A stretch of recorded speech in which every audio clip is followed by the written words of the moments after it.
27వ అధ్యాయం మొదటి వచనం నుంచి. అతిశయపడకము,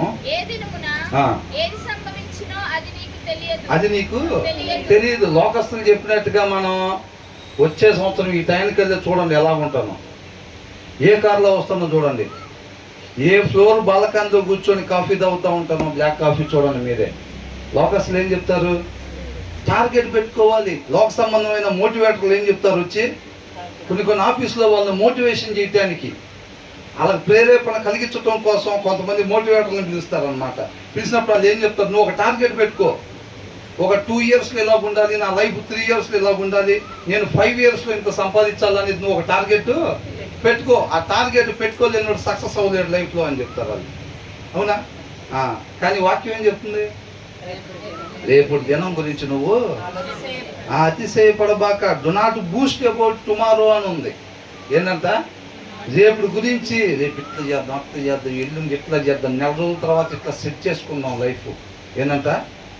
నెల రోజులకంట మన లైఫ్ ఇట్లాగా సెట్ అయిపోవాలి. సంవత్సరానికి ఏం లేదు, ఇంకెట్లా ఉండాలి, అట్లా ఉండాలి అనేది అనుకోబాక. ఎందుకని? ఇటు చూడాలండి అందరూ.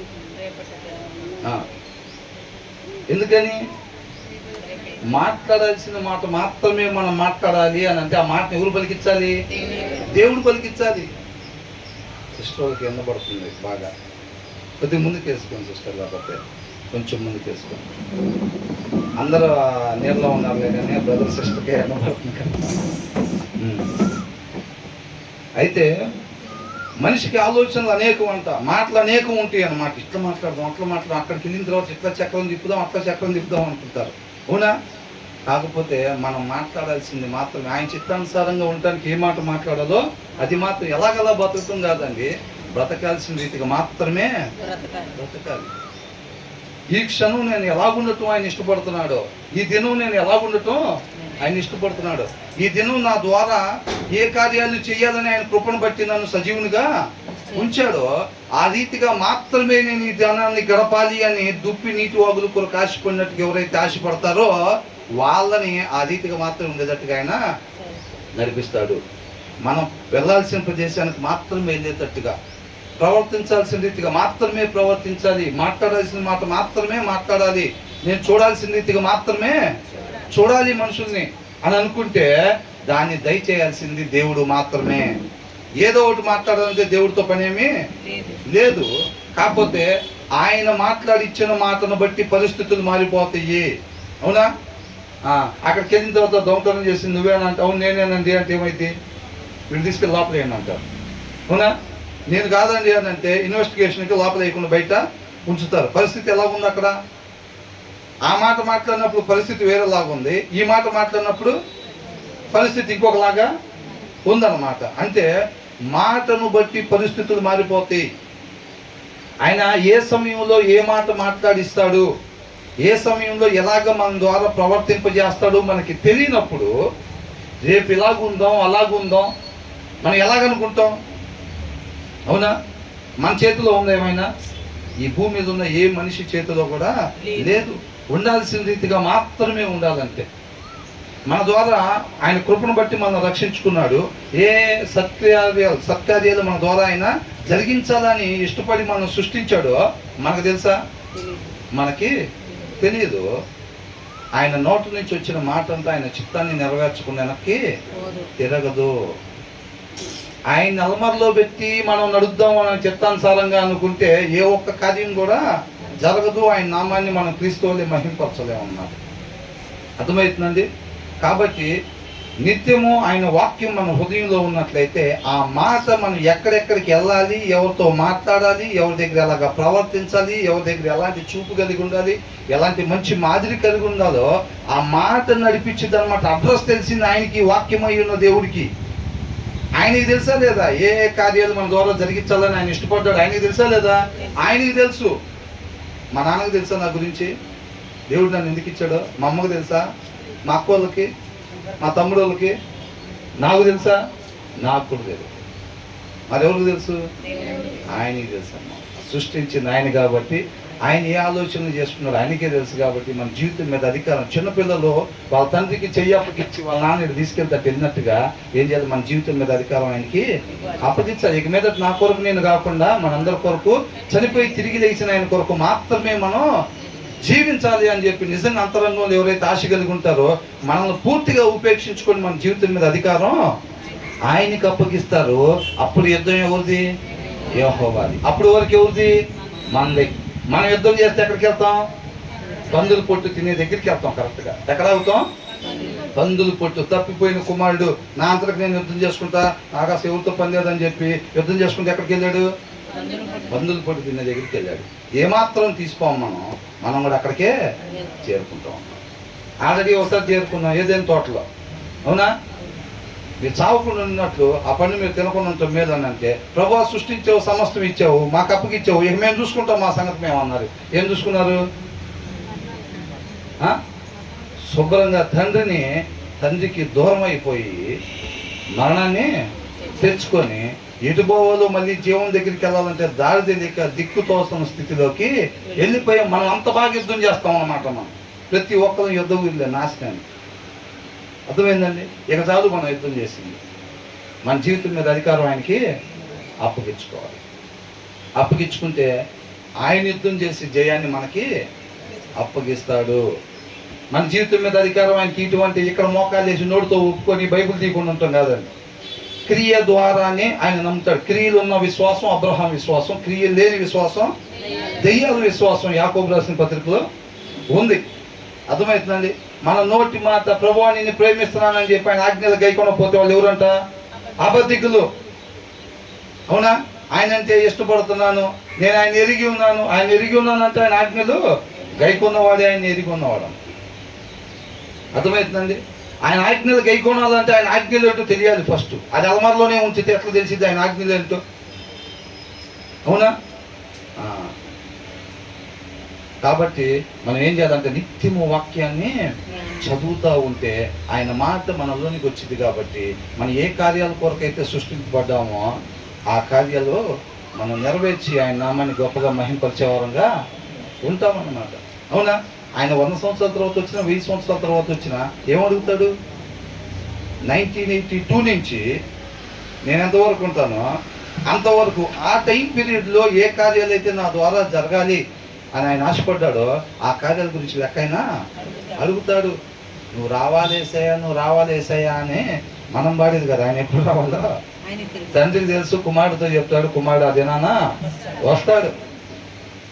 ఆయన ఎప్పుడు వచ్చినా సరే అప్పుడు మనం ఉన్నా లేకపోయినా శుభ్రంగా లేపి మనకేదైతే టైం పీరియడ్ ఆయన గొప్ప ప్రణాళికలో మన టైం పీరియడ్ ఏదైతే ఉందో ఆ టైం పీరియడ్ గురించి లెక్క అడుగుతారు.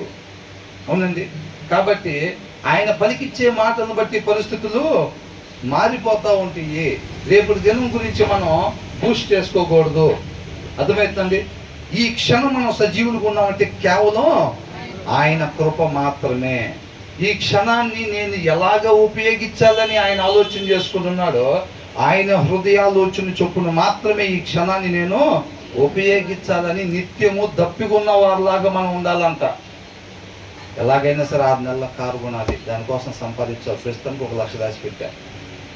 ఎట్లాగైనా పైన ఫ్లోరు వేయాలి. ఎలాగైనా 20 రోజుల్లో కొత్త చీర కొనిపించుకోవాలి, కొత్త డ్రెస్సులు కొనిపించుకోవాలి. అవునా? ఇలాంటిది కాదు మనం ప్లాన్ చేసుకోవాలి. ఆయన కృపను బట్టి మనకిచ్చిన ఈ క్షణం, ఈ గంట సేపు, ఈ దినం ఆయన హృదయాలోచన చొప్పున మాత్రమే నేను ఉపయోగించాలనే ఒక భయము మనలో ఉండాలన్నమాట. ఆ భయము వణుకు మనలో ఉంటే, ఆ దప్పికున్న తత్వం మనలో ఉంటే అప్పుడు ఆయన తృప్తి పరుస్తాడు అనమాట. ఆయన హృదయాలోచన చొప్పుడు మాత్రమే ఆ దినాన్ని ఉపయోగించేటట్టుగా ఆయన నడిపించి ఏం చేస్తాడు? తృప్తి పరుస్తాడు. అర్థమవుతుందండి? కాబట్టి మనం ఏం చేయకూడదంట? రేపు దినం గురించి అతిశయపడకము. For you do not know what a day may bring. అది ఏం తీసుకొచ్చిందో ఎవరికి తెలుసు? అసలు నువ్వు చూస్తావో లేదా రేపు సూర్యుడిని? అవునా? ప్లాన్ ఎంత చేసాం? ఇస్తే పేపర్లు సరిపోవు, పుస్తకాలు సరిపోవు. ఏమన్నా రాస్తుంది? మనిషికి ఆలోచన ఏంటంట? అనేకములు అంట. ఎందుకున్నదో ప్లాన్లు ఏమంటే మాత్రం ఇంకా భోజనం కూడా తర్వాతే, భోజనం తర్వాత టిఫిన్ తర్వాత ప్లాన్ల మీద ప్లాన్లు వేసేస్తూ ఉంటాం అంతే. నా ప్రాణమా తినుము తాగుము సుఖించుమని ఎక్కడ దాకా వేసాడు ప్లాను? చివరి దాకా వేసాడు ప్లాను. మొత్తం జరిగిపోయినాయా? ఆకాని ఏం చేశాడు? సెట్ అయిపోవచ్చు తీసుకెళ్ళి డేరాలో పెట్టుకుంటా అనుకున్నాడు. ఏంటంట? సెట్ అయిపోవచ్చు దీన్ని తీసుకెళ్ళి డేరాలో పెట్టామంటే అని అనుకున్నాడు. సెట్ అయ్యాడా? గెహజీ సెట్ అయ్యాడా? సెట్ అయిపోవచ్చు అయితే తెచ్చుకొచ్చుకున్నాం అనుకుంటాడు. సెట్ అయ్యాడా? ఏం లేదు, భ్రమ కలిగిస్తాడు. అట్లా కనుక ఎన్నమ్మలాగా భ్రమ కలిగిస్తాడు. నువ్వు నీతి తప్పేవంటే సెట్ చేస్తాను అంటాడు అంతే. నువ్వు తప్పగానే ఏముండదు, అక్కడ నీళ్ళు ఉండవు ఏముండవు. ఏసై దగ్గరికి వచ్చి ఏం చూపిస్తున్నాడు? లోకం మొత్తం ఇట్లా చూపించి హైరేజ్ బిల్డింగ్లు అయ్యన్నీ చూపించి ఒక్కసారి నువ్వు నా ముందు మోకరిల్లావంటే మొత్తం ఇచ్చేస్తాను. అవునా? ఒక దినాన్ని మొత్తం ఏసై దగ్గరికి ఇచ్చేది తండ్రి కూడా. ఆయన విశ్వాసం ద్వారా ముందుకెళ్ళాడు అన్నమాట, జయించుకోగలిగాడు. అవునా? ఈ మోకరిల్తో మొత్తం వచ్చిందంట. ప్రస్తుతానికి దీని మొత్తానికి అధికారి ఆయనే కాబట్టి మోకరిల్తో అయిపోయింది. ముందుండే పరిస్థితి అది. విశ్వాసి పరిస్థితిని బట్టి కాకుండా విశ్వాసం ద్వారా మాత్రమే ముందుకి సాగాలి. మనకి మంచి మాదిరి యేసే అన్నమాట. అవునా? క్వశ్చన్ పేపర్ మొత్తం ముందే చక్కగా ఇచ్చేసాడు. ఎలాగుండాలి, ఎటు చూడాలి? పునాదులు కలిగిన పట్టణం వైపు మాత్రమే చూడాలి. వాడు జగజగ జిగిజిగేని మన స్టేజ్ మీద పెట్టే లైటింగ్ ఉంటాయి చూసావా? కొన్ని ఎర్రవి, కొన్ని పసుపు, కొన్ని బులువి పెడతారు కదా. అట్లా లైటింగ్లు పెట్టి ఎన్ని సేమ్ ఆడిస్తూ ఉంటాడు అనమాట. అర్థమైందండి? చేపలు పట్టి వాడు ఎర్నాడిచ్చినట్టుగా ఏం చేస్తాడు? మనం రక్షణ పొందక ముందు ఏ విషయాల్లో బలహీనంగా ఉన్నామో, కొంతమందికి ఏంటి బలహీనం? సినిమా పాట వినపడితే షివరింగ్ వచ్చేసి, కొంతమంది సీసా కంటి ముందు కనపడితే ఏమైతే షివరింగ్ వచ్చేసింది. కొంతమంది సీరియల్ ఎన్నమావులు అనే టైటిల్ పక్కింటి కిటికీలో నుంచి వినపడంగానే ఇలా షివరింగ్ వచ్చేసింది. బాప్తిసం తీసుకోకముందు ఇల్లు ఇవన్నీ చూసుంటారు ఇల్లు. అర్థమైందండి? వాడు వేరే బొమ్మ తీసుకొచ్చి ఆడిది అక్కడ వాడు ఏం చేస్తాడు? ఆ సీరియల్ వినపడేటట్టు చేస్తూ ఉంటాడు ఎక్కడికన్నా పోయినా. అర్థమవుతుందండి? నువ్వు ఎక్కడి నుంచి హైదరాబాద్ పోదామని బస్సు ఎక్కగానే శుభ్రంగా సినిమా పెడతారు నీకు నచ్చింది. అట్లాంటి ఎర్రేసి ఆడిస్తూ ఉంటాడు అనమాట. ఇప్పుడు కొన్ని చేపలకి ఎర్రలు ఇష్టం అండి, కొన్ని చేపలకి పిండి ఇష్టం. పిండి ఇష్టమైన చేపల దగ్గర ఎర్ర ఆడిస్తారా? అవి పడతాయా? అట్లాగా ఏ చేపలు పిండి ద్వారా పట్టాలో వాటి దగ్గర పిండిని ఆడిస్తూ ఉంటారు. నువ్వు ఏ విషయాల దగ్గర నువ్వు సరి చేసుకుని బాప్తిసం తీసుకున్నావో వాటిని తీసుకొచ్చి ఆడిస్తూ ఉంటాడు. మందు అలవాటు ఉన్న వాడికి సిగరెట్ తీసుకొని ముందు పెట్టినా కానీ పెద్ద పట్టించుకోకపోవచ్చు. ఎందుకు? ఆయన దేంట్లో బలహీనత? మందులో బలహీనత ఉన్నాడు. అవునండి? వ్యభిచారానికి సంబంధించి స్త్రీలను లేకపోతే స్త్రీల విషయంలో అయితే పురుషులను తీసుకొచ్చి ముందు పెట్టి ఇచ్చినా కానీ వాళ్ళు ఏం పెద్దగా పట్టించుకోరు, పడిపోరు. ఆ సీసా తీసుకొచ్చి ముందు పెడితే ఏమవుతాడు? శివలింగం అయిపోతాడు. అవునా? కొంతమంది సినిమాలు వాళ్ళ ముందు మందు పెట్టి ఏం పట్టించుకోరు అసలు. కానీ ఒక సినిమా తీసుకొచ్చి పెడితే ఏమైంది? శుభం అని పడింది చూసారా లాస్ట్లో? అప్పుడు దాకా కళ్ళు అప్పుకొని శుభ్రంగా చూసుకొని తర్వాత కళ్ళు నలుపుకొని వెళ్ళి కొనుక్కుంటారు. ఏసా క్షమించాయా? అట్లాంటివి తీసుకొచ్చి ఆడిస్తాడనమాట. మనం దాన్ని ముందుగానే ఎరుగుండి ఆయన క్వశ్చన్ పేపర్ మన ముందు పెట్టాడు. అపవాది అంబుల పొదిలోని బాణాలు ఇవన్నీ అవుతుందా? ఈ తీసుకొచ్చి మీ ముందు ఆడిస్తూ ఉంటాడు. జాగ్రత్త, క్వశ్చన్ పేపర్ ముందే చక్కగా సామెతల ద్వారా ఆయనకి జ్ఞానాన్ని మనకి తెలియపరుస్తూ ఉన్నాడు. మీరు లోకంలోకి వెళ్ళినప్పుడు ఏ పరిస్థితులు ఎదురవుతాయి, వాడు ఏ వలలు పెడతాడు, ఏ బాణాలు వేస్తాడు మీకు అని ముందుగానే మనకి తెలియపరుస్తూ ఉన్నాడు. మనుషేసాలు చూడంగానే ఏం గుర్తు రావాలి? విషసర్పం. అది చివరికి ఏం చేసిందంట? కాటు వేసి. అవునా? వేసి చూడగానే ఏంటి? నీట్గా రెడీ అయిపోయి బస్ స్టాండ్ దగ్గర అబ్బాయిలు కానీ అమ్మాయిలు కానీ ఉంటే మనకేం గుర్తు రావాలి? జుట్టు భలే ఉంది, ముక్కు భలే ఉంది, మూతి భలే ఉంది. అదేనా? ఏం గుర్తు రావాలి? లోతైన గొయ్యి. అది నీట్గా టక్ ఇట్టు చేసుకుని బస్ స్టాండ్ కాడ ఎవరిని కనపడితే అక్కడ గొయ్యి ఉంది, అది బాగుంది, మ్యాన్ హోల్ ఉంది, పక్క నుంచి ఎవరిని అంటారు చూసారా? అలాగనమాట. అర్థమవుతుందండి? అట్లాగా ఇవన్నీ కూడా చక్కగా ఆయన కృపను బట్టి ముందుగానే మనకి తెలియపరుస్తూ ఉన్నాడు అనమాట. కాబట్టి రేపటి దినం గురించి మనం ఏం చేయకూడదంట? అతిశయపడకూడదు. అర్థమవుతుందండి? ప్రతిదీ కూడా ఆయన నడిపింపు ప్రకారంగా, ఆత్మ నడిపింపు ప్రకారంగా మాత్రమే మనం నడుచుకునే వారంగా ఉండాలి. కాబట్టి మనం ఏం చేయాలంటే నిత్యము వాక్యము చదువుతూ ఉన్నట్లయితే ఆయన ఎక్కడెక్కడికి నడిపిస్తాడో, ఏ రీతిగా మాట్లాడిస్తాడో వాటిని మాట్లాడి ఆయన మహింపరిచే వారంగా మనం ఉండాలి తప్ప లోకస్తులు చెప్పినట్టుగా, మోటివేటర్లు చెప్పినట్టుగా ప్లాన్లు వేసేసుకొని టార్గెట్లు పెట్టుకొని మనం అలా ఉండటానికి వీలు లేదు. ఆత్మీయతకి లోకానికి పూర్తిగా ఎలా ఉంటుంది, ఆపోజిట్ గా ఉండిద్ది అనమాట. అర్థమవుతుందండి. ఈ రాసుకోకుండా హృదయం మీద ఈ రాసుకుందాం అనుకోండి, శుభ్రంగా తీసుకెళ్లి చేరుస్తాయి కళాయి దగ్గర. ఎక్కడ? కళాయి దగ్గరికి. ఏం లేదు, ఇంకా ఇట్లా తీసి పునుగులు ఇట్లా వేస్తూ ఉంటారు కదా, అక్కడ చేతి తీసుకెళ్ళి అక్కడ ఆపుతాయి కరెక్ట్గా.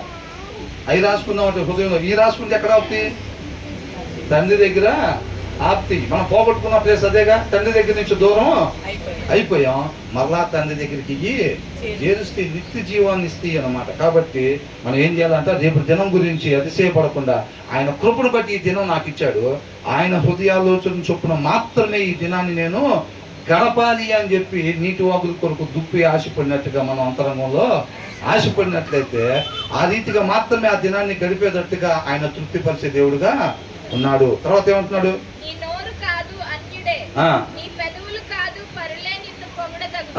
మనం నుంచున్నామంటే సాక్ష్యం, బ్రదర్ సాక్ష్యం చెప్తాం బ్రదర్ అని అంటారు.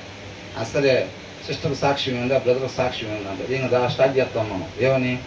ఆ దినాన్న మోకాలు వేసి ప్రార్థన చేస్తానే ఉన్నా నేను, దేవుడు అద్భుత కార్యం జరిగించాడు, చేస్తానే ఉన్నా పట్టు విధంని విక్రమార్కుల్లాగంట ఏం చేస్తున్నాడంట, చేస్తానే ఉన్నాడంట. ఎవరిని మహింపరుచుకుంటున్నాడు? శుభ్రంగా తాను. ఆ రోజు నేను విశ్వాసం విడిచిపెట్టకుండా నేను అట్లాగే, యాకోబు ఎట్లయితే దేవుడి దగ్గర గోజాడారో నేను కూడా అట్లాగే గోజాడానండి. ఈయన గొప్ప గురించి చెప్పుకుంటా ఉంటాడు. పాస్టర్ గారు అన్నదాకా పోతానే ఉండదు ఆ బండి, ఇంకా టైం అయిపోతానే ఉండదు, పోతానే ఉండదు బండి. అవునా? ఆ సాక్ష్యం మొత్తం ఒకసారి స్కానింగ్ చేసి చూస్తే మొత్తం ఏమైనా కనపడతాడు. దేవుడు ఎక్కడ కనపడ్డంట. ఇక అదేమన్నంటే ఉన్న పక్కన దొరికితే ఇప్పుడే మజ్జిగ ప్యాకెట్ ఇచ్చి వస్తున్నాం ఒకరికి. ఏంటంట? మజ్జిగ ప్యాకెట్ ఇచ్చినా పేపర్లు వేయాల్సిందే. ఓ ప్లేట్ ఇడ్లీ ఇప్పించినా కానీ టీవీలో పడాల్సిందే. అవి లేకపోతే మనం ఎవరికి మజ్జిగ ప్యాకెట్ ఇచ్చేది ఉండదు, ప్లేట్ ఇడ్లీ పెట్టేది ఉండదు. మనం కుడి చేతి ఇస్తే ఎడం చేతికి కూడా అలాగే ఇవ్వాలన్నమాట. అప్పుడు మనం దానికి సంబంధించిన బహుమానం అక్కడ సిద్ధపాటు అయ్యి ఉండదు. నువ్వు ఎప్పుడైతే జనాలు చూసేటట్టుగా లోపలికి వచ్చిన బ్రదర్ స్టేజీ మీద ఇస్తే ఎప్పుడైనా జనం మొత్తం చూస్తారు, మనం ఇచ్చేవాళ్ళు అనుకుంటారని చెప్పి ఇస్తావో, ఇక నీకు దానికి సంబంధించిన ఫలం ఏమి లేదు, రావాల్సింది ఇక్కడ నీకు వచ్చేసి. నువ్వు అనుకున్న జనం చూడాలనే కదా, జనం చూసేది ఇక అంతటితో సరిపోయింది, ఇక నీకైతే ఏమి రావాల్సింది లేదని. కాబట్టి ఇక్కడ ఏంటంట, నీ నోరు కాదు, మన నోరు కాదంట మన గురించి అంట. నేను ఇట్లా చేశా, అట్లా చేశా, అప్పట్లో నేను ఇట్లాగా, ఇప్పటికైనా అసలు ఏమాత్రం తీసుకోను. అర్థమవుతుందండి? ఇప్పుడు కూడా ఏమాత్రం తీసుకోను. రోజుకి ఎంతసేపు ప్రార్థన చేస్తా, ఎంతసేపు వాక్యం చదువుతా, నేను ఎట్లా చేస్తా, అట్లా చేస్తా, ఎక్కడికి పోయినా నాకు దేవుని చిత్తాన్ని నెరవేర్చాలని ఉంటుంది. ఇవన్నీ మన సొంత డబ్బాలు కాదనమాట, సొంత డబ్బాలు కొట్టుకోవటం కాదు. కాబట్టి ఇక్కడే ఉన్నాడు, నీ నోరు కాదు, అన్యుడే చెప్పాలంట మన గురించి. అవునా? ఎవడికో ఒకడికి టిఫిన్ ఇప్పించి దాంట్లో చెప్పురా మన గురించి. ఇంకా రాజకీయ నాయకులు కావచ్చు, మిగతా వాళ్ళు కొంతమందిని వాళ్ళకి టిఫిన్ భోజనం పెట్టించాడు పక్కన వేసుకొని తిరుగుతూ ఉంటారు. ఎందుకని? ఈ ఎక్కడ పోతే అక్కడ దబ్బా కొడుతూ ఉంటాడు సారు. సాయంత్రం డిన్నర్ కూడా పెట్టాలి కదా, మరి సాయంత్రం డిన్నర్ పెట్టాలి, మళ్ళీ ఖర్చులకు డబ్బులు ఇవ్వాలి. అందుకని పొద్దున్నే నిద్ర లేకుండా అది ఫోన్ చేసి, సరే రెడీ అయ్యి వచ్చావా అని అంటాడు. ఆయన లేకుండా సార్ బయటికి వెళ్ళాడు, ఎందుకంటే డబ్బా ఉండాలి పక్కన. ఇక ఇది పోయిన కాడి నుంచి కంజీలు పట్టుకొని కొడతానే ఉంటాడు. సాయంత్రం ఇంటికి వెళ్ళాలి, ఇంకా సాలేరా, ఇంకా ఇంటికి వెళ్ళిపోతాను, నువ్వు కూడా వెళ్ళిపో అన్న దాకా వాళ్ళ పని ఏంటంట, ఇక డబ్బా తీసుకొని కొడతా ఉంటుమే. అది అన్నయ్యింది అనుకుంటున్నావురా, అన్ని ఇప్పుడు ఎక్కడి నుంచి వస్తున్నాడు అనుకుంటున్నావు? గవర్నమెంట్ వాళ్ళు ₹1 కోటి ఇస్తే పేదలు పంచమని ఏం చేశాడు, 99 లక్షలు నొక్కేసి ₹1,00,000 ఇస్తే ఆ ₹1,00,000 డబ్బా మామూలు కొట్టాడు. ఇక అవునా? ఇచ్చింది ఎంత? 1 కోటి. పంచింది ఎంత? 1,00,000. డబ్బా మాత్రం గట్టిగా 10 కోట్లకి తగ్గట్టుకుంటుంది. అవునా కదా? కాబట్టి మన గురించి మనం డబ్బాలు కొట్టుకునేది కాదు. ఏం చేయాలంట? నీ నోరు కాదు, అన్యుడే నీ గురించి చెప్పాలి. నేను అక్కడికి వెళ్ళిన తర్వాత ఇలా ఆత్మీయంగా బలపడ్డా. ఆ బ్రదర్తో పాటు రూమ్లో ఉన్న తర్వాత నా జీవితం మారిపోయింది. నేను ఎంతో తెలుసుకున్నా, సత్యాన్ని తెలుసుకున్నాను. నేను ఆ సిస్టర్తో పరిచయం అయిన తర్వాత, నేను అక్కడికి వెళ్ళిన తర్వాత నా జీవితం మారిపోయింది. తర్వాత నా కుటుంబం మారిపోయింది. సత్యంలోకి మేము అట్లా వెళ్ళాం అని చెప్పి అన్యులు చెప్పాలంట మన గురించి. ఎవరు చెప్పాలంట? మనం ఒక ప్లేట్ ఇడ్లీ ఇప్పించాలంటే అడుక్కునేవాడిని కూడా. ఏం పేరు? యాకోబు. అయితే మనోడే. ఆయనకు ఒక ప్లేట్ ఇడ్లీ ఇవ్వండి. ఈశ్వరరావు అంటే లేవు డబ్బులు లేవు ఏం లేవు అసలు. కాశీం అన్నారని డబ్బులు లేవు ఏం లేవు అసలు. యాకోబు కానీ యేసోబు కానీ అంటే ఒకటి కాకపోతే 2 ప్లేట్లు ఇప్పిద్దాం. అర్థమవుతుందండి? లేరా? అబ్బో భయంకరంగా ఉన్నారు అసలు. శుభ్రంగా క్రిస్టియన్స్ ఇల్లు కొంటారు, రోడ్డు పోటు ఉందని సిలువు పెడతారు అక్కడ. ఏంటంట వాళ్ళ అద్దాలు మనం సిలువ అంతే. తేడా ఏంది? అక్కడ అద్దం పోయి సిలువ వచ్చిందంతే, అర్థం మాత్రం అదే. ఎందుకు పెట్టావు అర్థం అంటే ఏం చెప్తాడు? ఆ రోడ్డు పోటు తగిలిందండి అంటాడు ఆయన. నువ్వెందుకు పెట్టావు బాబు సిలువ అంటే ఏం చెప్తాడు? నన్ను ఫోటో తీస్తానని చెప్పి నాకు వెళ్తుంటే పెద్ద చర్చి ఉంది, 2 ఫ్లోర్లు చర్చి, 3 ఫ్లోర్ల టవరు.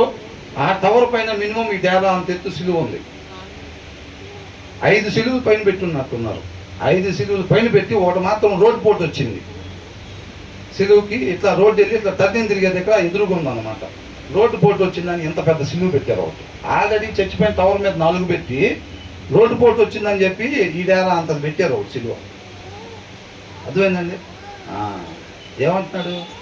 నా మాట మీలో లేకపోతే, నేను చెప్పినట్టుగా మీరు నడుచుకోకపోతే నేను మీతో పాటు రాను అని అంటున్నాడు. అర్థమవుతుందండి?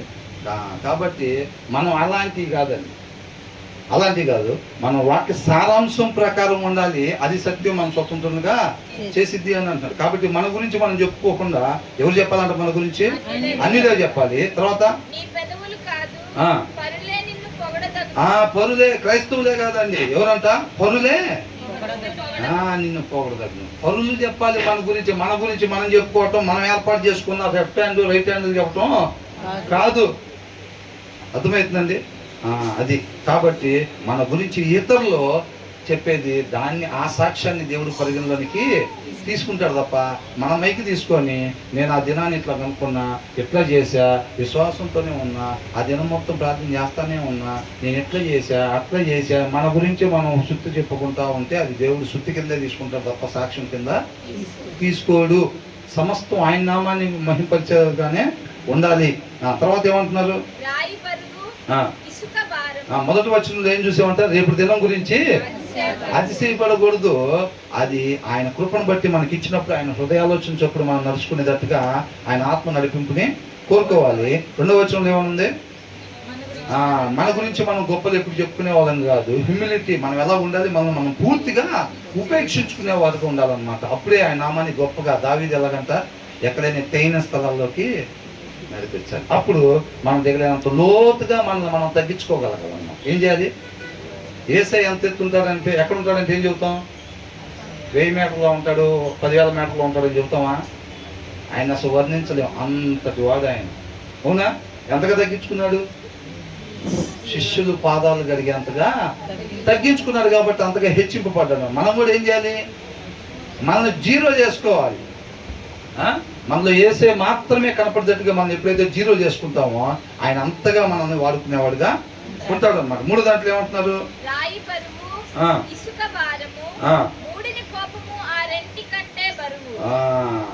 చూసారండి? ఇప్పుడు ఈ టేబుల్ ఉంది చూసారా? ఇంత రాయి తీసుకొచ్చి మన మీద పెట్టారనుకోండి, యాత్రికుని ప్రయాణంలో ఒక మూట వేసుకుని వెళ్తూ ఉంటాడు. అవునా? జాన్ని బన్నీ అని కదా రాసింది. ఆ మూట వేసుకుని వెళ్తూ ఉంటాడు, మొయ్యలేక ఒంగోని నడుచుకుంటూ వెళ్తూ ఉంటాడు. అట్లాగే ఇంత రాయి తీసుకొచ్చి మన మీద పెట్టి పదా చకచక నడు అంటే ఏం చెప్తాం? ఎక్కడికి నడిచేది ఇక్కడే పడిపోయేటట్టు. అవునంటామా? తర్వాత లేదు, కొన్ని రాయి అయితే వీడు మొయ్యలేకపోతాడు అని ఇంత పెద్ద ఇసుక మూట తీసుకొచ్చి మీద పెట్టారు అనుకోండి, ఏం చెప్తాం? బాబోయ్ ఏదైతే ఏమైంది, రాయి తీసి మూట పెట్టినా ఒక్కడికి కూడా వెళ్ళాను అంటాం. అట్లాగే ఏంటంట? రాయి బరువు, ఇసుక భారము,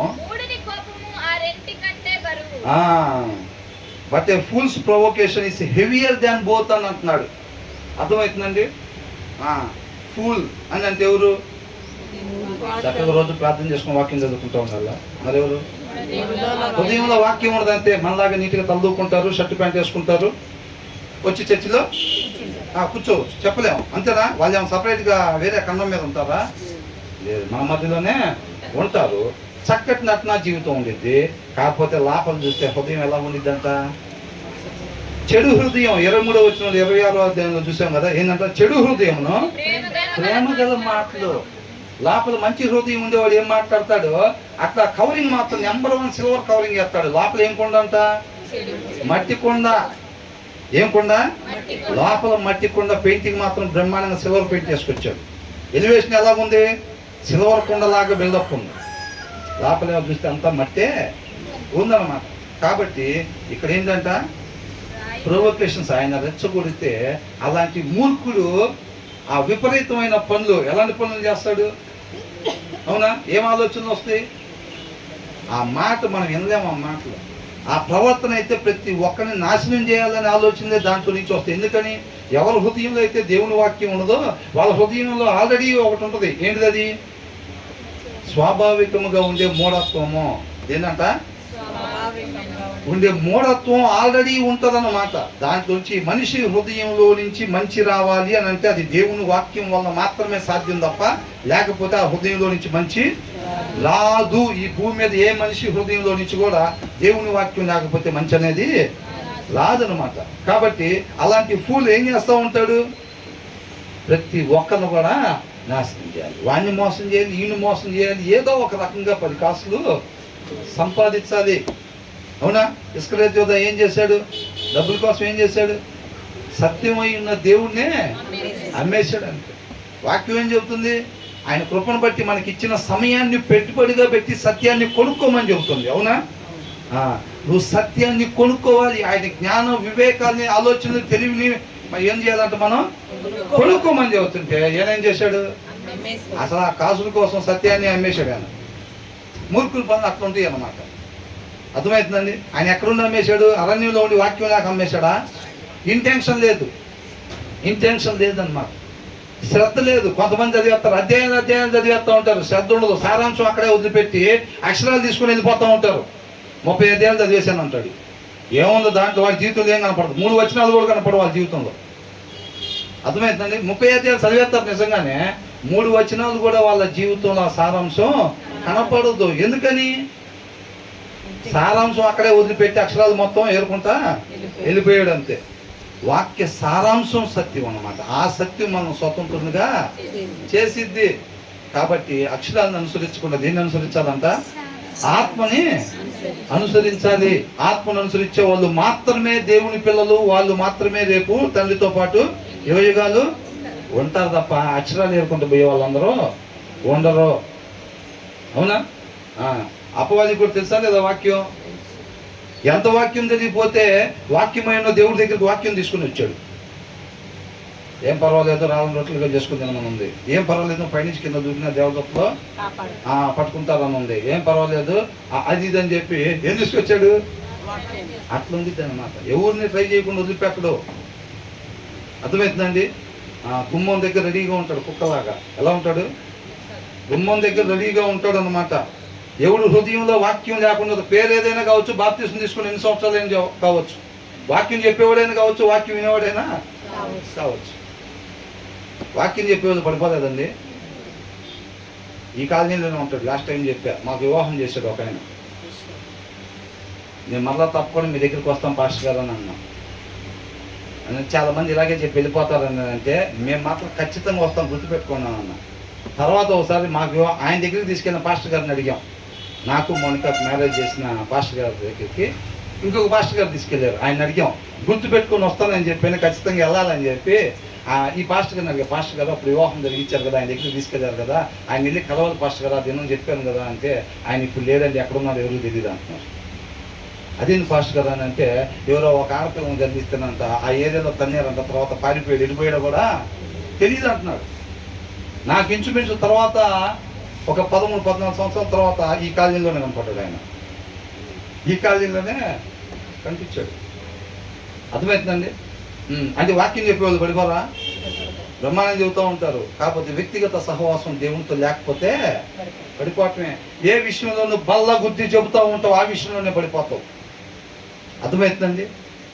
మన వ్యక్తిగత సహవాసం ఆయనతో ఉండాలి. నువ్వు 3 చోట్ల చెబుతావో 15 చోట్ల చెబుతావో కాదు, వ్యక్తిగతంగా ఆయనతో సహవాసం లేకపోతే, ఆ చెట్లు అంటుకట్టబడి లేకపోతే ఆ సారం మనలోనికి రాదు. బలం అక్కడే ఉంటుంది. మోసే కర్రలో ఏమీ ఉండదు, దావీదు కాళ్ళల్లో ఏమీ ఉండదు. శక్తి ఎక్కడ ఉంటుంది? శక్తి ఎక్కడ ఉండిద్ది? రక్షణ యెహోవా యొద్ద నుంచి మాత్రమే వచ్చిద్ది. అర్థమవుతుందండి? వేరే దగ్గర నుంచి రాదు. కాబట్టి అందరి హృదయాల్లో దేవుని వాక్యము ఉండాలి. కాబట్టి ఏమని అంటున్నాడు? వాక్యం లేకపోతే ఆ మూర్ఖులు చేసేది సమస్తం కూడా నాశనమే. నీతిమంతుడు మాట అంటే ఏంటంట? జీవపు ఓట. అది వాళ్ళలో జీవాన్ని నింపిద్ది. ఆ మాట ఎవరైతే వింటారో వాళ్ళలో కూడా జీవాన్ని కలిగించిద్ది. మూర్ఖుని మాట మరణపు ఓట. అది వాడికి మరణాన్ని తీసుకొచ్చింది. వాడు ఏం చేస్తాడు? మాట్లాడకూడని మాట మాట్లాడతారు, అది వాడు బుక్లో రాస్తారు. అట్ ద సేమ్ టైం ఆ మాట విన్నవాడు వాడు కూడా నేర్చుకుంటాడు. ఎక్కడ నేర్చుకొస్తారు పిల్లల మాటలు? తల్లిదండ్రులకు ఎదురు తిరగటం, తప్పుడు మాటలు మాట్లాడటం, అవన్నీ శుభ్రంగా వెళ్ళి ఉదయాల్లో వాక్యం లేని వాళ్ళ దగ్గర మొత్తం శుభ్రంగా నేర్చుకొని వస్తారనమాట. అవి వచ్చి ఇంటి దగ్గర మాట్లాడుతూ ఉంటారు. అవునా? అంటే ఏమైంది? వాడు ఎవరి దగ్గర నేర్చుకొచ్చాడో వాడు మాట్లాడేది కాబట్టి వాడు బుక్లో రాస్తారు. రేపు రోజున వాడికి నిత్య నరకాగ్ని ఉండేది. అది నేర్చుకుని వస్తాడు. చూసావా? వీళ్ళకి కూడా ఏమైంది? వీళ్ళకి కూడా నిత్య నరకాగ్నే ఇచ్చారన్నమాట. అర్థమవుతుందండి? మరణపు ఓట అన్నమాట. మూర్ఖుడి నోటి నుంచి వచ్చాడు. కాబట్టి ఏంటంటే రాయి కన్నా బరువైంది, ఇసుకన్నా బరువైంది. ఒక మూర్ఖుడు చేసే ఆలోచన అంత నష్టం కలుగజేసింది అనమాట. వాళ్ళు ఉండొచ్చు, వైట్ షర్ట్ వేసుకుని ఉండొచ్చు నాలాగా. అర్థమవుతుందండి? చక్కగా ముసుగేసుకొని ఉండొచ్చు మీలాగా. బాప్తిసం తీసుకొని ఉండొచ్చు, 15 సంవత్సరాలు అయింది వాళ్ళు. అవునా? అయినా సరే హృదయంలో వాక్యం లేకపోతే దావీదు అంట ఎప్పుడు పడిపోయాడు? గొర్రెలు కాసేటప్పుడు పడిపోయాడా, లేకపోతే కోట మీద ఉండగా పడిపోయాడా? కోట మీద ఉండగా పడిపోయాడు. అప్పటికే హృదయానుసారుడు ఆయన. అవునా? స్నానం చేసి ఆమె రమ్మనంటే అమ్మ అయ్యగారు పిలుస్తున్నారని వచ్చి ఉంటుంది. అంతేనా కదా? అప్పుడు దావీదు అంటే ఎవరు? మహారాజు అనేది తీసి పక్కన పెడితే ఆయన ఏంటంట? అక్కడ ఉండి మందసం దగ్గర నడిపించేవాడు, యాజకుడు అంటారు. అప్పుడు ఆయన అట్లా ఉండేవాడు. దావీదు రమ్మంటున్నాడు అంటే అమ్మో అయ్యగారు రమ్మంటున్నారని వెళ్ళాడు. వచ్చేసరికి ఎట్లున్నాడు? శుభ్రంగా చంద్రముఖిలాగా మారిపోయి ఉన్నాడు. అప్పటికే మారాడో లేదా? అది హృదయానుసారుడే కావచ్చు. మోసగాడే ఉన్నాడు. ఇంటి మొత్తం నమ్మకస్తుడు అంటే ఏం చేశాడు? ఏం కావాలి మీకు? నేను కావాలా? తెప్పిస్తాను ఆగండి అని చెప్పి మాట్లాడమంటే కర్ర తీసుకొని కొట్టాడు. ఎవరైనా కావచ్చు మనం. అర్థమవుతుందండి? అంతం వరకు రక్షణని కాపాడుకున్నా, 15 సంవత్సరాలు కాపాడుకున్నా, 40 సంవత్సరాలు కాపాడుకున్నా అది కాదండి. ఆయన కృపను బట్టి మనకి ఎంతవరకు ఉంచితే అంతవరకు మనం కాపాడుకునే వాళ్ళ ఉండాలి తప్ప. ఈ విషయాలు మనకి ఎందుకు చెప్తున్నారు? రేపటి దినం గురించి మనం అతిశయపడకూడదు. మన నోరు మనం పొగుడుకునేదిగా ఎప్పుడు కూడా ఆ సాహసం మనం ఎప్పుడు కూడా చేయకూడదు. అది మన వల్ల అయ్యే పని కాదు. ఆ వాక్యమైన దేవుడు మన హృదయంలో ఉంటేనే మన నోరు మనం పొగుడుకోకుండా చేస్తాంలే. కానీ వాక్యం చదవకుండా ఉంటే అనుకుంటాం అంతే అట్లా ఉండదని. కానీ అది జరగదు. మనం ఎక్కడికి పోయినా మన సొంత తప్ప మనం అక్కడ కొట్టుకుంటానే ఉంటాం.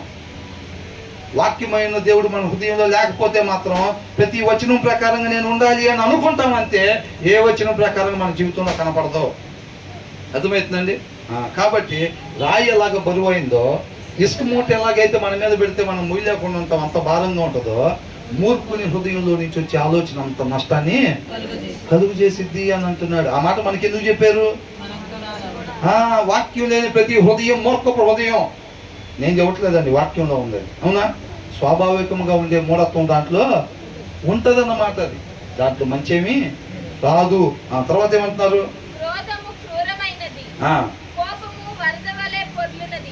ఇప్పుడు కోపం ఉంటే అబ్బా నా మీద అందరూ కోపడతా ఉంటే బాగుంది అనుకుంటారు. ఎవరన్నా ఏమనుకుంటారు? అసలు నన్ను చూడంగానే అందరూ కోపడతాం, రాళ్ళు తీసుకొని కొడతా కొడితే బాగుందని ఎవరన్నా అనుకుంటారా? ఏమనుకుంటారంట? ఒక మనిషి తోటి సహోదరుని చేయి కోరుకుంటాడంట. అర్థమవుతుంది? దేవుని ప్రేమను కోరుకుంటాడు. ఆ దేవుడు ఏ రీతిగా మనలో మంచి లేకపోయినా మనం ప్రేమిస్తాడో ఇతరులు కూడా మనం అట్లాగా ప్రేమించాలని చెప్పి దేవుడి ప్రేమను కోరుకుంటూ ఉంటారు అన్నమాట అందరూ. అర్థమవుతుందండి? కాబట్టి ఇక్కడ ఏంటంట? క్రోధము క్రూరమైనది, సునామీ లాగా అన్నమాట. ఇప్పుడు క్రోధం అని అంటే ఎలా అంటే సముద్ర పదవులు వస్తూ ఉంటాయి, ఎగసెగసి పడుతూ ఉంటాయి. అది కోపం అనమాట, క్రోధం అనమాట. తర్వాత కోపం అంటే ఎలా ఉంటుందంట?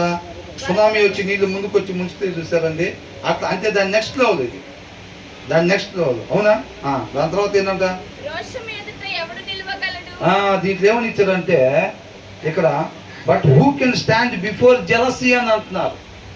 చక్కగా భార్య భర్త ఇద్దరు పిల్లలు బండి మీద వెళ్తుంటే లోపల ఏమైంది? బయటికి ఏం చెబుతాం, అబ్బా చల్లటి మజ్జిగ తాగినట్టు మిమ్మల్ని అట్లా చూస్తుంటే సంతోషంగా ఉంటాం. లోపల ఏమో లావాలాగా పొంగుతూ ఉంటుంది. చల్లటి మజ్జిగ కాదు, యాసిడ్ తాగినట్టుంది అన్నమాట. గెలితే నేను వెళ్ళాలి, నా భర్త వెళ్ళాలి, మా పిల్లలు వెళ్ళాలి, అట్లా నవ్వుకుంటా. ఇంటి పక్కన వాళ్ళు, ఇంటి ముందు వాళ్ళు, ఇంటి వెనకాల వాళ్ళు వెళ్తే మనకేమైతే బయటికి ఏమో సిల్వర్ కోటింగ్, మట్టి కుండకి సిల్వర్ పెయింట్ చేసినట్టు బా చల్లగా ఉంది అక్క మిమ్మల్ని చూస్తే. అట్లాగా ఎక్కడికి అన్నం మీద వెళ్తున్నారు విషయం తెలుసుకోవాలని. తెలుసుకున్న తర్వాత ఇలా ఆయనకి ఫ్రై ఉంటుంది ఇంటి దగ్గర. ఎక్కడ తెచ్చావు ఇప్పుడు దాకా? శుభ్రంగా అలాగని తీసుకునేది ఊరు మొత్తం తిప్పుకొచ్చావు. ఒకరివే పోయి ఊరి దగ్గరికి వచ్చావు. అవునా? అక్కడేమో చల్లగా ఉందక్క, మజ్జిగ తాగినట్టుందక్క, అట్లుందక్క, సంతోషంగా ఉందక్క, టిఫిన్ కూడా చేసే పని లేదక్క అని చెబుతారు ఎలివేషన్కి. లోపల చూసి ఇంటి దగ్గర ఏముంటుంది? అమెరికా యుక్రెయిన్ యుద్ధం, అమెరికా ఇరాన్ యుద్ధం జరుగుతూ ఉంటుంది ఇంటి దగ్గరికి పోతే మాత్రం. అవునా?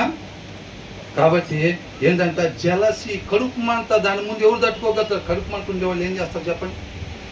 ఒకరు ఫోటో చక్కగా భార్య భర్త ఇద్దరు కలిసి ప్రొఫైల్ ఫోటో పెట్టారంటే అనుకోకుండా ఇట్లా పైకంతా ప్రొఫైల్ ఫోటో ఏంది ఫోటో పెట్టినట్టు నొక్కగాని ఇద్దరు భార్య భర్త కనపడ్డారు అనుకోండి, అప్పుడు స్టార్ట్ అయ్యింది కడుపు మంట. ఇక మనం ఏది తాగినా, ఎసిడిటీకి సంబంధించి ఏది తాగినా అది కాదు. అది ఎప్పుడు పోయిద్దంటే వాళ్ళిద్దరు తిట్టుకున్నారంట అని చేసిన తర్వాతే. ఎప్పుడంట అది ఏదో ఒకటి జరగాలి, కుదిరితే మనమే ఏదో ఒకటి చెయ్యాలి. విడిపోవటానికి, తిట్టుకోవటానికి, కుదిరితే తన్నుకోవటానికి వాళ్ళిద్దరు. అవునా? అది చేసిందాక కడుపు మంట అన్నమాట, పగ. అర్థమవుతుందండి? ఏంటంట జలసి అని చెప్పి రాశారు. కాబట్టి ఆ కడుపు మంట, ఆ ఈర్ష్యపడటం, కుళ్ళుకోవటం, ఇది దాని ముందు ఎవరు నిలబడగలుగుతారు? అది అని అంటున్నాడు. అర్థమవుతుందండి? కోపం అంట, wrath is cruel, angry is overwhelming, but who can stand before jealousy అన్నాడు. అర్థమవుతుందండి? వీటిని తట్టుకోవటం తేలికంట. కట్టలు తెంచుకొని వచ్చే కోపం తక్కువేనంట దాని కింద. దేని కింద? కడుపు మంట కింద, అసూయ కింద, ఈర్ష్య కింద అన్నమాట. మనం ఏం చేస్తామంటే బయటికి praise Lord brother, praise Lord sister అంటాం. లోపల లావా రగులుతానే ఉంటుంది. నేటి క్రైస్తవులు ఎక్కువ శాతం అది లోపల రగులుతానే ఉంటుంది. చల్లగుంది మజ్జిగ తాగినట్టు అంటాము, లోపల చూస్తేనే తట్టుకోలేక అల్లాడిపోతూ ఉంటాం. తలకాయ నొప్పి అయితే దానికి డాక్టర్లు ఉన్నారు. ఈ కడుపు మంటకి డాక్టర్లు ఎక్కడ ఉన్నారు? ఇదే డాక్టర్. అవునా? వీళ్ళు ఎవరితో చెప్పుకోలేరు. లోపల కడుపు మంట. ఆయన స్కానింగ్ చేసి అంతా బాగానే ఉంది కదమ్మా అంటారు. లేదండి మండిపోతుందని అంటారు. ఎందుకు మండుతుంది? ఈ భూమి మీద ఏ టాబ్లెట్ వేసినా పని చేసి వేయాల్సింది వాక్యమే. వాక్యం వేస్తే నీకు నిజంగానే చల్లగా మజ్జిగ తాగినట్టు ఉంటుంది. అప్పుడు నీకు నిజంగా ఒక భార్య భర్త చక్కగా ఇద్దరు పిల్లలు కలిసి వెళ్తా ఉంటే ఏసై చూస్తే ఎట్లా అనిపించింది? ఏసైకి ఎట్లా అనిపించింది? సంతోషంగా ఉంది. ఏ ఆత్మ నశించిపోవటానికి ఇష్టం లేదు. అప్పుడు వాక్యం మన హృదయం వెళ్తే మనకు కూడా ఎవరైనా అట్లా వెళ్తుంటే ఒకరు కొత్త చీర కట్టుకొని వస్తే ఏంటి, లేకపోతే ఇట్లాంటి ప్రమోషన్, అక్క ప్రమోషన్ వచ్చింది అక్క స్వీట్ తీసుకోండి అంటే ఎన్ని స్వీట్లు ఆ డబ్బా మొత్తం నేను లోపల చల్లగా అవుతుంది. అవునా? అట్లా అనారోగ్యం రాకుండా ఉండాలంటే దేవుని వాక్యం మన హృదయంలో ఉండాలి. అప్పుడు ఏసైకి ఎట్లా అనిపించిద్దో మనకు కూడా అలాగే అనిపించిద్ది అన్నమాట. వాక్యం చదవకుండా ప్రతి దినం భక్తులు కాదనుకుంటారని చర్చిలకు వస్తూ ఉంటారు చూసారా, వాళ్ళకి ఆ కడుపు మాట తప్పదు. వాళ్ళ గురించి మనం ప్రార్థన చేయాలి. అవునా? అట్లా ఎంతమంది అయితే వాళ్ళకి భయంకరమైన వేదన, అది చెప్పుకోలేని రోగం. డాక్టర్ గారి దగ్గరికి వెళ్ళి ఏమంటారు? కడుపులో నొప్పి ఉండే వాళ్ళు కడుపులో నొప్పి ఉందని అంటారు. తలకాయ నొప్పి ఉండేవాళ్ళు తలకాయ నొప్పి ఉందని అంటారు. వాళ్ళు ఏం చెప్తారు? వాళ్ళు ఎవరితో చెప్పుకోలేరు, ఎక్కడ చూపించుకోలేరు, మదన పడిపోయి అల్లాడిపోతూ ఉంటారు వాళ్ళు. అవునా? అట్లాంటి వాళ్ళు అందరి గురించి ప్రార్థన చేయాలి. ఎంతోమంది ఉన్నారు. అప్పుడు ఆయన చక్కగా ఆయన కృపను బట్టి ఆయన పాదాల చెంత చేర్చుకొని ఆయన వాక్యాన్ని లోపలికి మందుగా వేస్తారు. ఎప్పుడైతే వాళ్ళ హృదయంలో ఒక వాక్యం ఉండిద్దో అప్పుడు వాళ్ళు చక్కగా ప్రశాంతంగా వాళ్ళు ఉంటారన్నమాట. అప్పుడు నిన్ను వలే నీ పొరుగు వాళ్ళు, నేను నా భార్య నా పిల్లలు బండి మీద వెళ్తే ఎలాగనిపించిందో, ఇంటి పక్కన వాళ్ళు వెళ్ళినా ఇంటి వెనకాల వెళ్ళినా కానీ మనకు అదే ఫీలింగు కలిగింది. హృదయంలో వాక్యం ఉన్నప్పుడు సంతోషంగా అనిపించింది, చాలా ఆనందం అనిపించింది. అర్థమవుతుందండి? లేకపోతే హృదయంలో వాక్యం లేకపోతే మన పిల్లలు నవ్వినప్పుడే మనకు సంతోషం కలిగి, మిగతా వాళ్ళ పిల్లలు నవ్వినప్పుడు ఏమైంది? మళ్ళీ మంట స్టార్ట్ అయిపోయింది. హృదయంలో వాక్యం ఉంటే ఇంటి పక్కన పిల్లలు నవ్వినా మన పిల్లలు నవ్వినట్టే బాగుంది. అవునా? వేరే వాళ్ళు సంతోషంగా ఉన్నా మనం సంతోషంగా ఉన్నంత ఆనందంగా ఉంటుంది అన్నమాట. కాబట్టి ఆ జలసి మనం లేకుండా చూసుకోవాలి. భలే కవరింగ్ చేసుకుంటారు. ఇక్కడ ఉంది కదా ఏమని 23 దాంట్లో చెడు హృదయం ప్రేమ గల మాటలు పెదవులను కలిగి ఉండుట మంటి పెంకు మీద వెండి పూతతో సమానము. చర్చిలు నిండిపోతాయి, బయట చూస్తేనే అంత చీకటే. ప్రతి కాలనీలో స్ట్రీట్ లైట్లు ఎట్లయితే పెట్టారు 6 తర్వాత వెలుగునియాలని చెప్పి దేవుడు మనల్ని కూడా ఆ కాలనీలో, ఆ ప్రదేశాల్లో, అపార్ట్మెంట్లో దేవుడు మనల్ని పెట్టండి సత్యాన్ని ప్రకాశింపజేయాలి మన జీవితం ద్వారా అని చెప్పి మనం ఏం చేస్తాం? వాక్యం చదవం, 2-3 బైబిల్ తేపో, క్రిస్మస్కో బైబిల్ తీసుకొచ్చి అలా పెడతా ఉంటాం. ఆరోగ్యం బాగుంటే దిండి కింద పెడతాం, ఇంకా తాగకపోతే గుండెల మీద పెడతాం. అవునా? దాన్ని తీసి మాత్రం చదవం. అర్థమవుతుందండి? కాబట్టి ఆ వాక్య సారాంశం సత్యం అన్నమాట. దాన్ని చదవాలి. గుప్త నిధి లాంటిది, అది తవ్వాలి. దాని దగ్గర గంట సేపు కూర్చొని కష్టపడాలి. ఆత్మీయ సోమరులాగా కాకుండా ఏం చేయాలంట? బైబిల్ తీసి చదవాలి, కష్టపడాలి. కాళ్ళు నొప్పులు లేకుండా ఉండవు. ఇతరుల గురించి మోకాలు వేసి ప్రార్థన చెయ్యాలంటే. తిట్టుండొచ్చు కాక మనం అంత ముందామా? ఆయన మనం కొట్టుండొచ్చు కాక. అవునా కదా? ఏసై కొడుతుంటే ఏమన్నాడు? మీ చేతులు పడిపోను అన్నాడా? ఏమన్నాడు? పాస్టర్ గారు కూడా కొంతమంది ఏంటంట, చర్చి మీద రాళ్ళు వేసాడు, వాడి కాలు ఇరిగిందంటే అమ్మయ్య నా ప్రార్థన దేవుడు ఆలోచించాడు. చర్చి మీద రాళ్ళు ఎత్తానంటే ఆయన కాలు తిరిగిపోయేటట్టు చేశాడు అని దేవుడు అక్కడ చేస్తాడా? అర్థమవుతుందండి? ఇప్పుడు సౌలు అట్లా చేశాడు. ఎంతోమంది కాలు ఎరగొట్టాడు, చేతులు ఎరగొట్టాడు. దేవుడు కూడా దగ్గర తీసుకుని కాళ్ళు చేతులు 2 ఎరగొట్టాడా? సౌలుకి పౌలుగా మార్చి కాళ్ళు చేతులు ఎరగొట్టాడా? ఏం చేశాడు? అనేక మందిని స్వస్థతపరిచేటట్టుగా చేశాడు. ఆయన కార్యాలు అందుకే ఆశ్చర్య కార్యాలు అన్నారు. తర్వాత ఏమంటున్నారు? కాబట్టి జలసి అని మనతో ఎందుకు చెప్పారు? క్రోధం కన్నా, కోపం కన్నా భయంకరమైందనంట. అర్థమవుతుందండి? రాయి కన్నా, ఇసుక మూట కన్నా సరే భారమైందని అంటున్నాడు. మూర్ఖుడి ఆలోచన అంత నష్టం చేసిద్దంట. అర్థమవుతుందండి? ఇక్కడ కూడా ఏమంటున్నాడు? జలసి ఎంత భయంకరం. ఏమైందండి? ఆఫ్టర్ ఆల్ ఇష్టపడుతున్నాం అంతేగా. మేము ఎవరిని తగలబెడతాం? మాలో మేము తగలబడుతున్నాం అంతేగా. మమ్మల్ని మేము తగలబెట్టుకుంటున్నాం అంతేగా. ఆఫ్టర్ ఆల్ కాదండి, అది దీనికన్నా భయంకరమైంది. చాలా నష్టం చేసింది. వాళ్ళంతూ చూసిందా వదిలిపెట్టదు. పగ అంటారు దాన్ని. ఇంకో దగ్గర కూడా వాడారు ఆ పదం, పగ. 30 ఏళ్ళు పోయినా 70 ఏళ్ళు పోయినా సరే ఆ ఫోటో, ప్రొఫైల్ ఫోటో, వాళ్ళిద్దరూ నవ్వుతా దిగిన ఫోటో, దానికి ఆపోజిట్గా వాళ్ళిద్దరూ గొడవలు పడుతున్నట్లు కనపడాలి, చూడాలి. 70 ఏళ్ళైనా పోదు తెలుసా అది. ఆ జలసి అనేది 70 ఏళ్ళైనా ఎదురు చూస్తానే ఉంటుంది దానికి సంబంధించి. వాళ్ళిద్దరు తిట్టుకున్నారన్న వార్త అన్న చెవును పడాలి, లేకపోతే అలాంటి ఫోటో అన్న మన కంటి ముందు పడాలని చూస్తూ ఉంటారు అన్నమాట. అంత భయంకరమైన ఆ జలసి మనలో ఉండకూడదు. దానికి ముందు కేవలం దేవుని వాక్యమే తప్ప ఇంకొకటి లేదు. మొదటి 2 వచనాలు ఒకటండి, 3-4 వచనాలు ఒక సామెత. 5వ వచనం ఏంటి?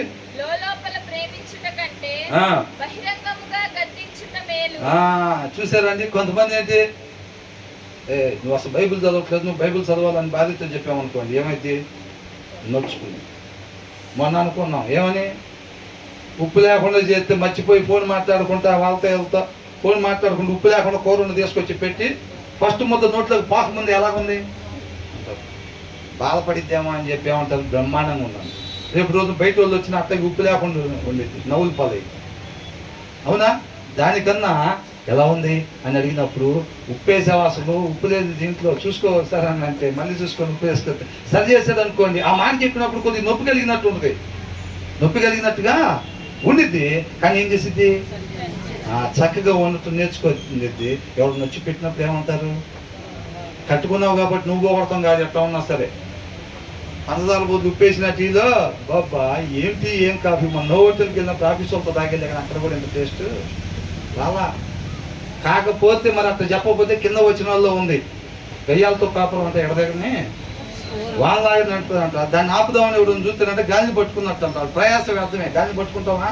కింద పోయిన నూనె చేత్తో తీస్తే ఎట్లా ఉండేది? వచ్చింది ఎట్లాగా.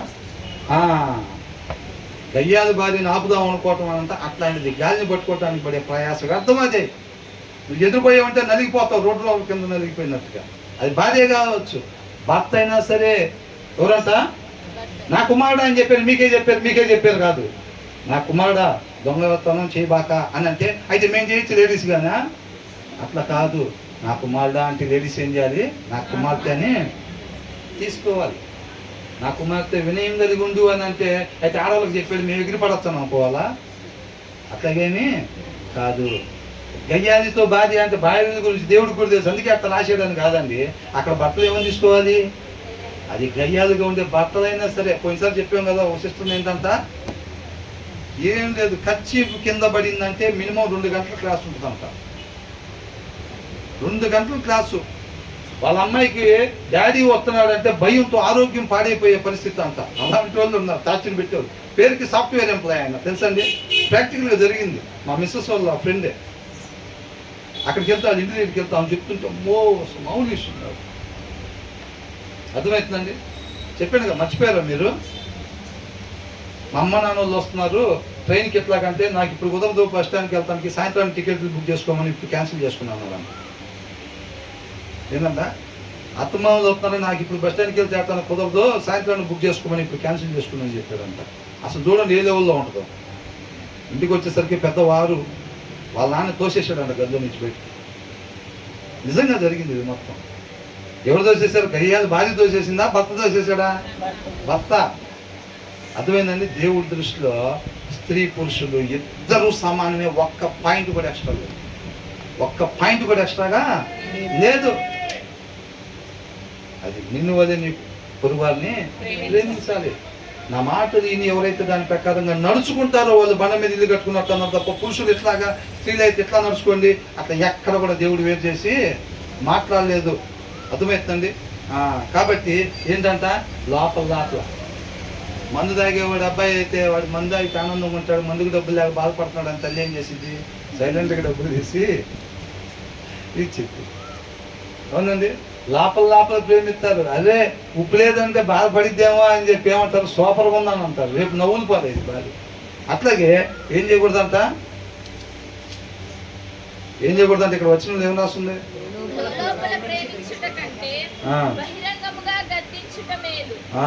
లోపల ప్రేమించుట కంటే ఏం చేయాలంట, ఎక్కడెక్కడ సరి చేసుకోవాలో అది సరి చేసుకోవాలి. అందుకే పిల్లలు ఏమనుకుంటారు చెప్పండి, అసలు పిల్లలు అసలు డాడీ మమ్మీ ఎక్కడ దొరికేది, ఇద్దరు లేకుండా ఉంటే బాగుంది. అసలు ఇద్దరు లేక ప్రతిదీ రూల్స్ పుస్తకమే. ఇల్లు అన్నం తినగానే చేయి కడుక్కోమంటారు, తర్వాత మూతి కడుక్కోమంటారు. ఇవన్నీ రూల్స్ చెప్తారు. వీళ్ళు లేకపోతే ఎగిరే పక్షిలాగా హాయిగా వెళ్ళిపోవాలి. ఆ ఎగిరే పక్షి గురించి కూడా ఒకసారి మాట్లాడుకున్నాం. అర్థమైందా? కోడి తన పిల్లలంట రెక్కల కిందకి రండి అంటే ఏం చేసిందంటే కోడి పిల్ల పొద్దుగూగలు మమ్మల్ని లోపలికి రమ్మంటారు. బయట ఏదో ఉన్నట్టుకుందా చూసేద్దామని అస్సలు బానిట్లేదు. పైన గద్దలు ఉంటాయి అని చెప్పి తల్లి చేసి. అవునా? పిల్లకేం తెలుసు, బయట ఏదో మెరుస్తుందో చూసి రావాలి. ఎప్పుడు పొద్దుగూగలు లోపల వినకుండా ఒకసారి వాళ్ళ అమ్మ నాన్న తెలియకుండా కోడి పిల్ల బయటికి పోతే ఏమొచ్చింది, ఎంత అపవాదం రెడీగా ఉంటుంది. బొమ్మని వచ్చేసి అమ్మటి ఎత్తుకొని వెళ్ళిపోయింది. ఎత్తుకొని కొండ మీద తీసుకుని వెళ్ళి కళ్ళు పొడుచుకొని తిందామని చెప్పి శుభ్రంగా తీసుకెళ్తా. ఇంత ప్రపంచం మా అమ్మ కుళ్ళిపోద్ది. అందుకే ఇప్పుడు దాకా నాకేం చూపెట్టలా, ఎవరమ్మా తెలియదు కానీ అంత మొత్తం చూపెడతా ప్రపంచం అంత ఎంత బాగుందా, రోజు ఎంత మిస్ అయిపోయాను అనుకున్నాను. ఆ బండ మీద తీసుకెళ్ళి శుభ్రంగా కొండ మీదకి కళ్ళు 2 పొడిచిందంట. వామ్మో ఇదేమమ్మరా బాబు, మా అమ్మే బెటర్ అని అనుకో. నీకు ఉన్న అవకాశం అమ్మ దగ్గరికి వెళ్తాకి. పిల్లలు కూడా ఏమనుకుంటారు, బైబిల్ తీసుకొని చదివేదండి. మంచి సీరియల్ వస్తుంది, కార్టూన్స్. మనకి పెద్దవాళ్ళకి ఏమో సీరియల్, పిల్లలకి ఏమో కార్టూన్స్. అది కార్టూన్స్. ఇంగ్లీష్ మూవీ ఎక్స్మ్యాన్ వస్తుంది, ఫాస్ట్ అండ్ ఫ్యూరియస్ వస్తుంది, అది వస్తుంది, ఎక్స్మ్యాన్ వస్తుంది, ఐరన్ మ్యాన్ వస్తుంది, ఆ మ్యాన్ వస్తుంది, ఈ మ్యాన్ వస్తుంది అని అంటే, ఈ టైంలో బైబిల్ ఏంటి అంటే అసలు డ్యూటీకి వెళ్ళలేదా ఇవాళ అంటారు. మమ్మీ నువ్వు వంట ఉండేవా ఏమన్నా, నువ్వు వెళ్ళి ఆ పనులు ఈ పని నేను చూసుకుంటాగా, ఇవన్నీ డౌన్లోడ్ చేసుకుంటే ఈ లోకాన్ని నాశనం చేయడానికి. అవునా? అట్లా అనుకుంటూ ఉంటారు. కాబట్టి లోపల ప్రేమించుట కంటే బహిరంగంగా గర్దించుట మేలు. బెత్తం వాడంత ఆ కుమారుని ప్రేమించినట్టు కాదు. కొంతమంది గొప్పగా చెప్పుకుంటారు, ఇప్పుడు దాకా నా పిల్లవాడిని నేను చేసుకోలేదండి అంటారు. ఇక ఆ పిల్లవాడి వల్ల జరిగే మేలు చూడండి ఎట్లా లోకానికి. అవునా? మామూలుగా ఉండవు. ఆ బుర్రలో నుంచి వచ్చే ఆలోచన, హృదయం నుంచి వచ్చే ప్రతి ఆలోచన నాశనానికే నాందేదంట.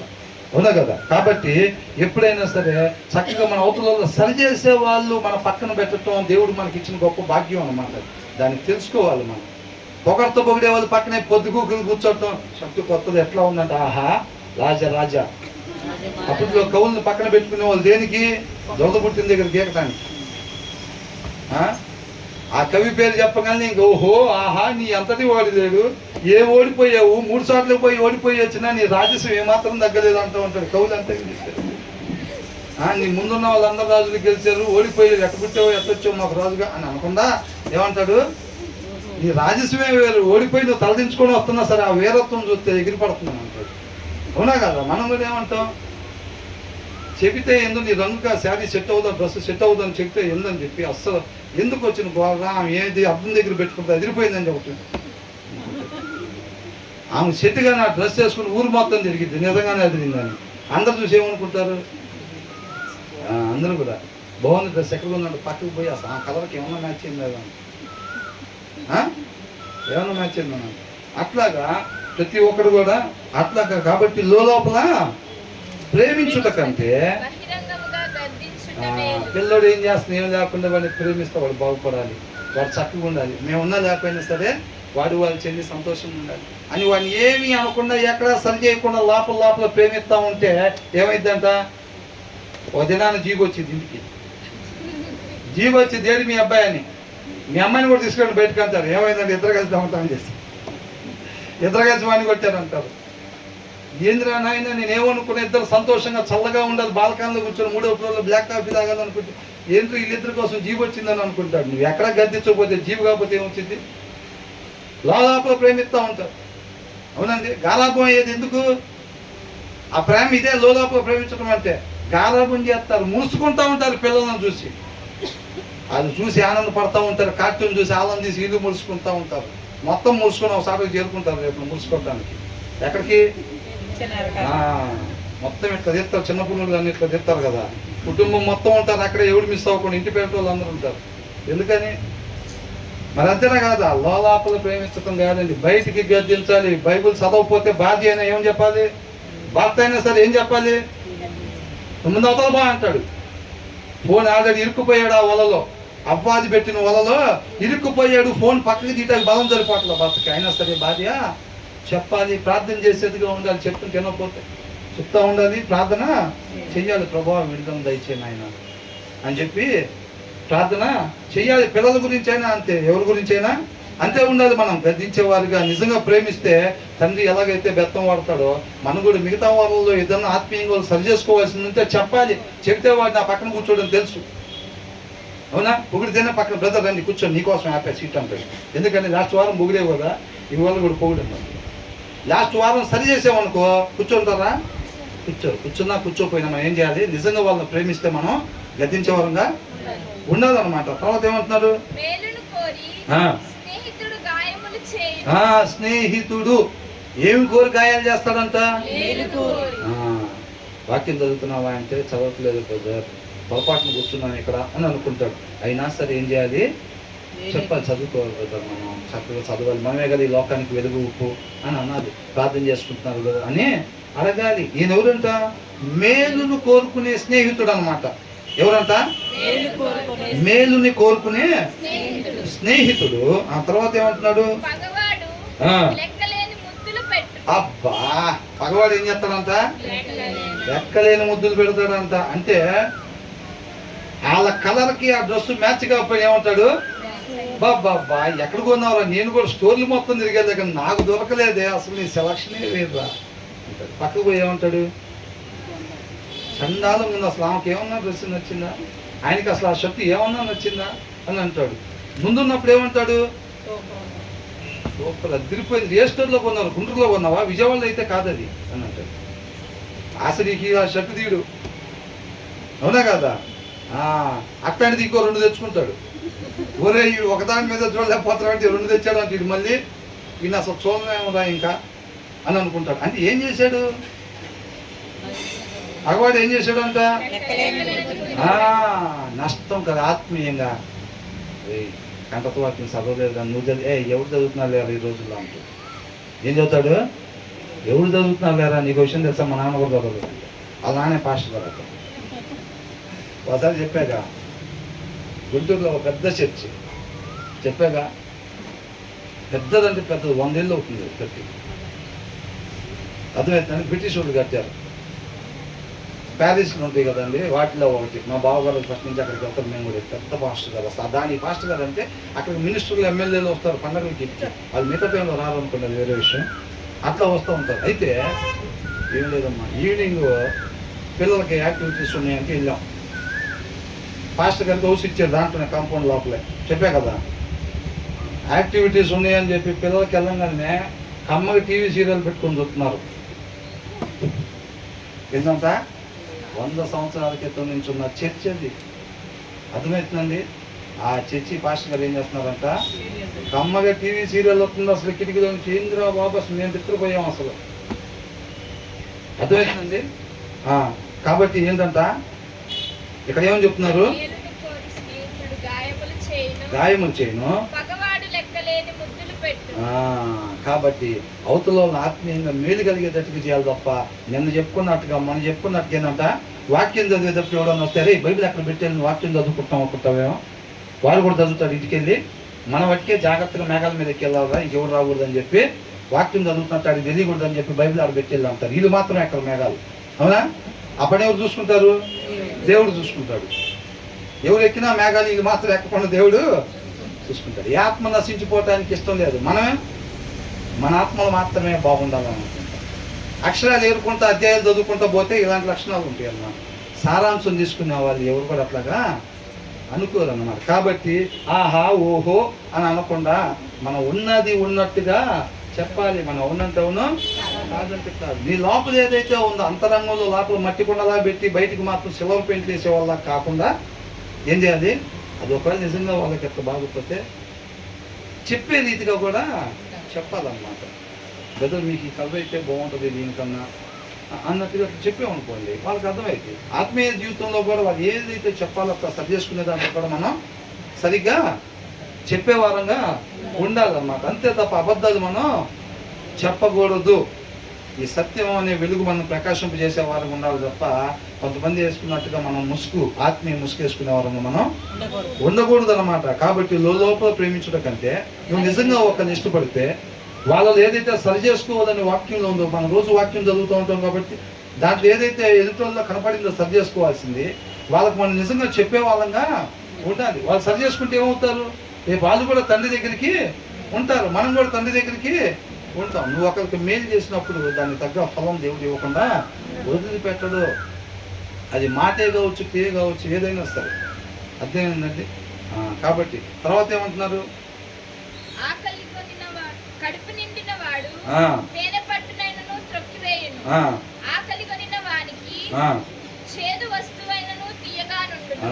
ఏంటంటే కడుపు నిండిన వాడికి అంట తేనె పట్టేనను తొక్కివేయను అంటే సామెతలు. ఓహో సామెతల సొలొమోను మొత్తం మాకు మొత్తం తెలుసు. కొంతమంది ఏంటంట ఆది కాండం, ఓకే ఆది కాండం అబ్రహాం గురించి మాకు మొత్తం తెలుసు. ఎవరు అందరూ? దావీదు గురించి మొత్తం తెలుసు, పుట్టిన దగ్గర చచ్చిపోయిన దాకా. ఆయన ఎవరికి పుట్టాడు, ఎట్లా పెరిగాడు, గొర్రెలు కాసాడు, రాజు అయ్యాడు, తర్వాత ఎట్లా అయ్యాడు, తర్వాత ఏడ్చుకుంటూ చెప్పులు తల మీద పెట్టుకుని కొండెక్కాడు, తర్వాత మళ్ళీ దేవుడు అక్కడికి నడిపించాడు, మళ్ళీ ఎట్లాగా. అంతంలో ఆయన హృదయం దేవుడికి అంగీకారం ఉంది. ఓకేనా? అంతవరకేనా? ఇంకా దావీదు గురించి ఇంకేమో కొత్త చెబుతారా మీరు? చాలా మంది ఉన్నారు కడుపు నిండిన వాళ్ళు. నిర్గమాకాండ మోషే గురించి మొత్తం తెలుసు మాకు. యోషువ గురించి మొత్తం తెలుసు మాకు. ఎంతమంది లేరు? ఉన్నారు లేరండి? ప్రకటన గ్రంథం 2వ అధ్యాయం కాదు 22వ దాంట్లో కూడా చెబుతాం మొత్తం. ఆ ముగింపు ఎట్లా ఉంటుంది, ఎట్లా ఉంటుంది, రేపు ఆయన ఎక్కడ కూర్చుంటాడు, జనం మొత్తం ఎక్కడ ఉంటారు, ఆ నదులు ఎక్కడి నుంచి ఎడుగుబారుతూ ఉంటాయి, మొత్తం చెబుతాను అంటుంది. అర్థమవుతుందండి? ఆ జీవితం చూస్తే ఎట్లా ఉంటుంది, వీళ్ళు క్రైస్తవులేనా అన్నట్టుంటుంది. క్రైస్తవులేనా అన్నట్టుంటుంది ఆ జీవిత విధానం చూస్తే. ఏ అధ్యాయం చెప్తే మొత్తం చేస్తున్నారు దాని గురించి అంటారు. ఎవరు వీళ్ళు? కడుపు నిండిన వాళ్ళు. అర్థమవుతుందండి? ఇంటెన్షన్ లేకపోతే ఎక్కడ ఎంత పెద్ద స్పీకర్ని తీసుకొచ్చి పెట్టినా సరే స్వయంగా యేసయ్య చెబుతుంటే పక్కనే కూర్చొని భుజాన కానుకొని అమ్ముకున్నాడు యేసయ్య. ఎవరైనా ఇంటెన్షన్ లేదు, శ్రద్ధ లేదు. తీసుకుని 5 అధ్యాయాలు బైబిల్ చదివేస్తాం, సారాంశం తీసుకోవాలి, ఆ సారాంశం మనం స్వతంత్రులుగా చేసిద్దనే ఒక శ్రద్ధ లేదు, ఆశ లేదు. దుప్పి నీటి వాదుల కొరకు ఆశపడినట్టుగా ఆయన మాట కొరకు ఆశపడకపోతే ఆయన తృప్తిపరచడు మనం ఎవరైనప్పటికీ కూడా. అర్థమవుతుందండి? ఆశపడ దుప్పి నీటి వాదుల కొరకు ఎట్లా ఆశపడిద్దండి? అది దొరికితే తాగుదాం, లేకపోతే లేదు అనుకునిద్దా? తాగకపోతే నా చచ్చిపోతాయి ఇప్పుడు. అవునండి? ఎడారిలో నీళ్ళ కోసం దుప్పెట్టిద్దంట. అట్లాగా అవి తాగకపోతే మాత్రం ఇప్పుడు నా ప్రాణం పోయింది. కాబట్టి మనిషి రొట్టె వల్ల కాదు, దేవుడి నోట నుంచి వచ్చే ప్రతి మాట వలన బ్రతుకుతాడు. జీవాన్ని తీసుకొచ్చేది నేనే మార్పు. అర్థమవుతుందండి? దీన్ని చదవాలి. ఆ ఇంటెన్షన్తో, ఆ శ్రద్ధతో, ప్రభువా ఇది నన్ను బ్రతికించింది నాయన, నీ కృపను బట్టి నన్ను ప్రేమించి ప్రభువా ఈ మార్గాన్ని నా ముందుంచావు. ఆ సారాంశాన్ని విడిచిపెట్టి తర్వాత వచనంలోకి వెళ్ళకుండా కృపను దయచి, నువ్వు ఏ ఉద్దేశం కొరకు నా తండ్రి దాన్ని రాపిచ్చావో ఆ సారాంశాన్ని నేను పొందుకున్న తర్వాతే నెక్స్ట్ వచనంలోకి వెళ్ళగలుగుతాను. ఆ కృపను దయచేయమని చెప్పి నిజంగా అంతరంగంలో ఆ దప్పికొన్న తత్వం ఉంటే తృప్తిపరుస్తాడు ఆయన. దావీదుని మాత్రమే ఎక్కించే దేవుడు కాదు ఆయన. అర్థమవుతుందండి? దావీదు లాగా నువ్వు నేను ఆశపడితే దావీదుని ఎక్కించినట్టు మనల్ని కూడా ఎక్కిస్తాడు. అర్థమవుతుందండి? ఆ ఉద్దేశంతో వాక్యం తీయాలి, ఆ ఉద్దేశంతో బైబిల్ తీయాలి. నిజంగా దేవుడు అంటే నాకు ఇష్టం అంటే, ఇష్టమైన వాళ్ళతో సమయాన్ని గడుపుతామా లేదా? భార్య అంటే ఇష్టమైతే భార్యతో సమయం గడపాలి. పుట్టింటికి పోయి మధ్యాహ్నం కూడా కాదు, అక్కడే సెటిల్ అయిపోతావు ఇంకా అంటాడు. పోయింది పొద్దునే. ఎందుకని? భార్య అంటే ఇష్టం. ఏమో కూడా వెళ్ళిపోయి 2 మాటలు చెప్పిందో టీ తాగింది అంటే సుట్కేసు తీసుకొని బయలుదేరి వచ్చేది. వారానికి బట్టలు పెట్టుకునేది పెట్టుకోవటానికి. ఎందుకని? భర్త అంటే ఇష్టం. అవునా? ఉదయం వాక్యం లేకపోతే ఏమైంది? ఒక 4 జతలు పెట్ట, 4 ఏం సరిపోతాయి, ఒక 20 జతలు పెట్టుకో. దరిద్రం ఒక 20 రోజులు అన్న ప్రశాంతంగా ఉంటా. ఏం కూడా ఏమనుకున్నది? 4 రోజులు పెట్టి 4 జతలే పెట్టుకుని వెళ్ళి అవసరం అయితే వాళ్ళ అమ్మ చీరలు అన్న కట్టుకుని అక్కడే 20 రోజులు ఉంటుంది. ఎందుకని? ఈయన పూర్వపడలేక. హృదయంలో వాక్యం లేకపోతే పరిస్థితి అలాగా ఉంటుంది. అదే హృదయంలో వాక్యం ఉంటే వదిలి ఉండలేదన్నమాట. అవునా కదండి? కాబట్టి అలాగా మనం ఈ లోకానికి ఉప్పు వెలుగై ఉన్న మంచి మాదిరిని కనపరచాల్సింది మనము. క్రైస్తవుడి ఇంటి చుట్టూ అన్నిళ్ళు ఉంటే గొడవలు, తగాదాలు, బూతులు, టీవీ సీరియల్ సౌండ్లు ఇవి వినపడతా ఉంటే ఏం ప్రకాశింపజేస్తున్నాం? చీకటిని ప్రకాశింపజేస్తున్నట్టు. సత్యం అనే వెలుగుగా చీకటిని మనం ప్రకాశింపజేస్తున్నట్టు అన్నమాట. అవునండి? కాబట్టి కడుపు నిండిన వాడు తేనె పట్టునైనను త్రొక్కివేయును. ఇది చూసారండి? కొంతకాలం మనకి శ్రమలు అంట. ఆ శ్రమల్లో మహానందంగా మనం దాన్ని ఎంచుకోవాలి. అవునా? ఎందుకని? రేపటి దినాన మనం నిత్య జీవాన్ని పొందుకోబోతున్నాం. అవునా కదండి? కాబట్టి మన ఆత్మ గంతులేసేదిగా, ఆనందంతో గంతులేసేదిగా ఉండాలి. కాకపోతే ఇక్కడ కొంతకాలం ఎట్లా ఉంటుంది? నిందలు, అవమానాలు. అవునా? మేలు చేసి దూషింపబడటానికి మనం పిలువబడ్డాము. చేసేదేమో మేలు, వాళ్ళు మనల్ని అపార్థం చేసుకుంటారు, నిందలేస్తారు, అవమానపరుస్తారు. ఇవన్నీ ఎదుర్కొంటాం. అవునా? శాల్వాళ్ళు బొకేలు కాదు మనకు వచ్చేది. గొప్ప గొప్ప వాళ్ళు అందరి మీదకి ఏమొచ్చినాయి? రాళ్ళు. అవునా? రాళ్ళతో తీసుకుని కొట్టారు స్టెఫన్ అంట. ఆయన తలకాయ ఎత్తానంట. తండ్రి కుడిపాసన కుమారుడు కనపడ్డాడు. మనకెవరు కనపడుతున్నారు? లక్ష్మణ్ కనపడుతున్నాడా? నిండు మనసుల్లో ఉండే ఆమె కనపడుతుందా? సీరియల్ ఆమె? అది ఎవరు కనపడుతున్నారు మనకి? మన తలకాయ ఎత్తి ఎవరు కనపడుతున్నారు?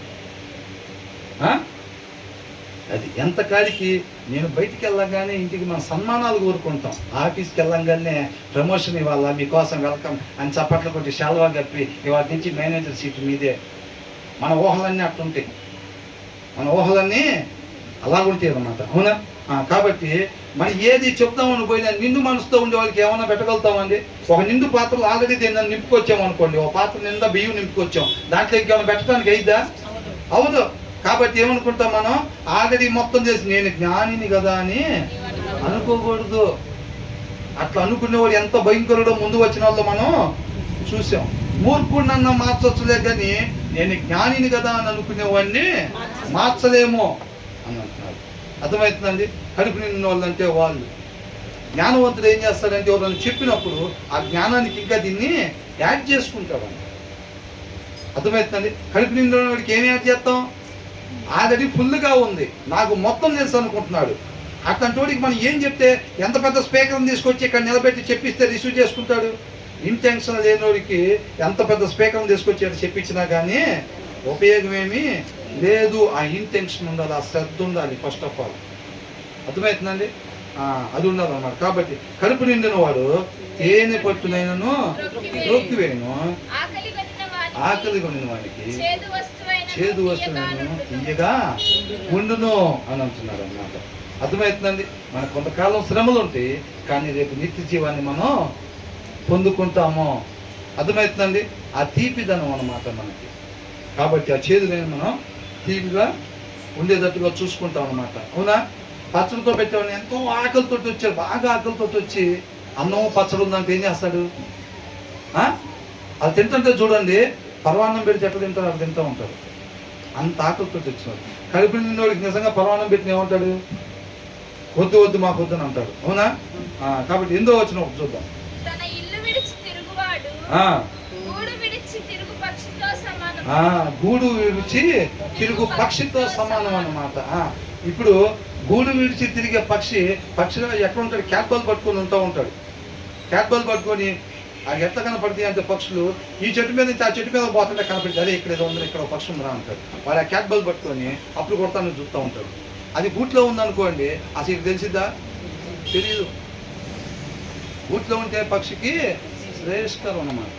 ఎప్పుడైతే గూడు విడిచిపెట్టి ఇల్లు వదిలిపెట్టి తిరుగుతూ ఉండిద్దో అది ఏమైనట్టు? డేంజర్ జోన్లో ఉన్నట్టు అనమాట. డేంజర్ జోన్లో ఉన్నట్టుగా అనమాట. మనం కూడా మన ఆశ్రయదుర్గం ఎవరు? వాక్యమై ఉన్న దేవుడు అనమాట. మన ఆశ్రయదుర్గం వాక్యమై ఉన్న దేవుడు. ఎప్పుడైతే ఆ వాక్యమైన దేవుడిని మనం ఆశ్రయదుర్గంగా కలిగి ఉంటామో అపవాది మనల్ని ఏమీ చెయ్యలేడు. అర్థమవుతుందండి. మన వాక్యాన్ని విడిచిపెట్టి డీవియేట్ అయ్యి వద్దన్న పని ఎప్పుడైతే చేస్తామో, వాక్యము మనిషి ఉండాల్సిన విధానము అది. ఆయన కోసం ఏదో తక్కువైంది, నాకు 4 పాటలు పాడండి, నాకు అరగంట సేపు ప్రార్థన చేయండి, నేను పాటలే టిఫిన్ కింద తీసుకుంటా, ప్రార్థన భోజనం కింద తీసుకుంటా, ఆయనకి తక్కువయ్యి ఆయన ఆనందం కోసం ఏమి చెప్పలేదు. అయ్యేం అసలు వాక్యము. మీరు తప్పిపోయారు, మీకు ఎలాగుండాలో తెలియలా. మనిషి ఉండాల్సిన విధానం దేవుని వాక్యము. మన కోసం మన తండ్రితో సమాధాన పడి జీవాన్ని పొందుకోవటం కోసం. ఇది చూడండి దయచేసి, 2 నిమిషాలు అయిపోయింది. మనిషి ఉండాల్సిన విధానము మన కొరకు రాపిచ్చింది. ఇది మనకు అవసరం, ఆయనకి తక్కువేమీ కాదు. ఆయన దేవుడు కాదని మనందరం ఏకకంఠంతో చెప్పిన ఆయన దైవత్వంలో 1 ఇంచు కూడా ఎక్కడికి పోదు. ఆయన దేవుడు కాకుండా పోదు. అర్థమవుతుందండి. మన దేవుడు అంటే ఆయన దేవుడు అవుతాడా? మనం కాదంటే ఆయన దేవుడు కాకుండా పోతాడా? ఆయన ప్యూరిటీ ఎక్కడికి పోదు, ఆయన హోలీనెస్ ఎక్కడికి పాదు. మనం ఒప్పుకున్నా ఒప్పుకోకపోయినా బ్రదర్ అంటారు కదా, ఏమంటారు? మోసపోకుడి దేవుడు వెక్కిరింపబడ్డు. నువ్వు ఆయన్ని ఎక్కిరిస్తున్నాను అనుకుంటున్నావేమో. రాయి అంట దొర్లిచ్చినోడి మీదకే వచ్చిద్దంట, గుంట తీసిన వాళ్ళే దాంట్లో పడతారని. నువ్వు ఎవరినైతే ఎక్కిరిద్దాం అనుకుంటున్నావో, ఎవరి ముందైతే ముసుగేసామో, వీళ్ళ ముందు నటిద్దాం, వాళ్ళ ముందు నటిద్దాం, ఇంటి పక్కన వాళ్ళ ముందు నటిద్దాం, ఫెలోషిప్లో పక్కన కూర్చున్న వాళ్ళ దగ్గర నటిద్దాం. నువ్వు నటిస్తున్న పక్కన కూర్చున్న వాళ్ళ దగ్గర కాదు, స్వయంగా ఆయన ముందే నటిస్తున్నావు అంతే. బాగానే మేనేజ్ చేసేమే, బాగానే అని అనుకుంటాం. మన ముందే నిలబడి ఉన్న వ్యక్తి ఆయన కన్నా ముందు దేవుడు ఉంటాడు. మనం ఆయన ముందు నటిస్తున్నాం, ఆయన ముందే వేస్తున్నాం కుప్పి గంతులని.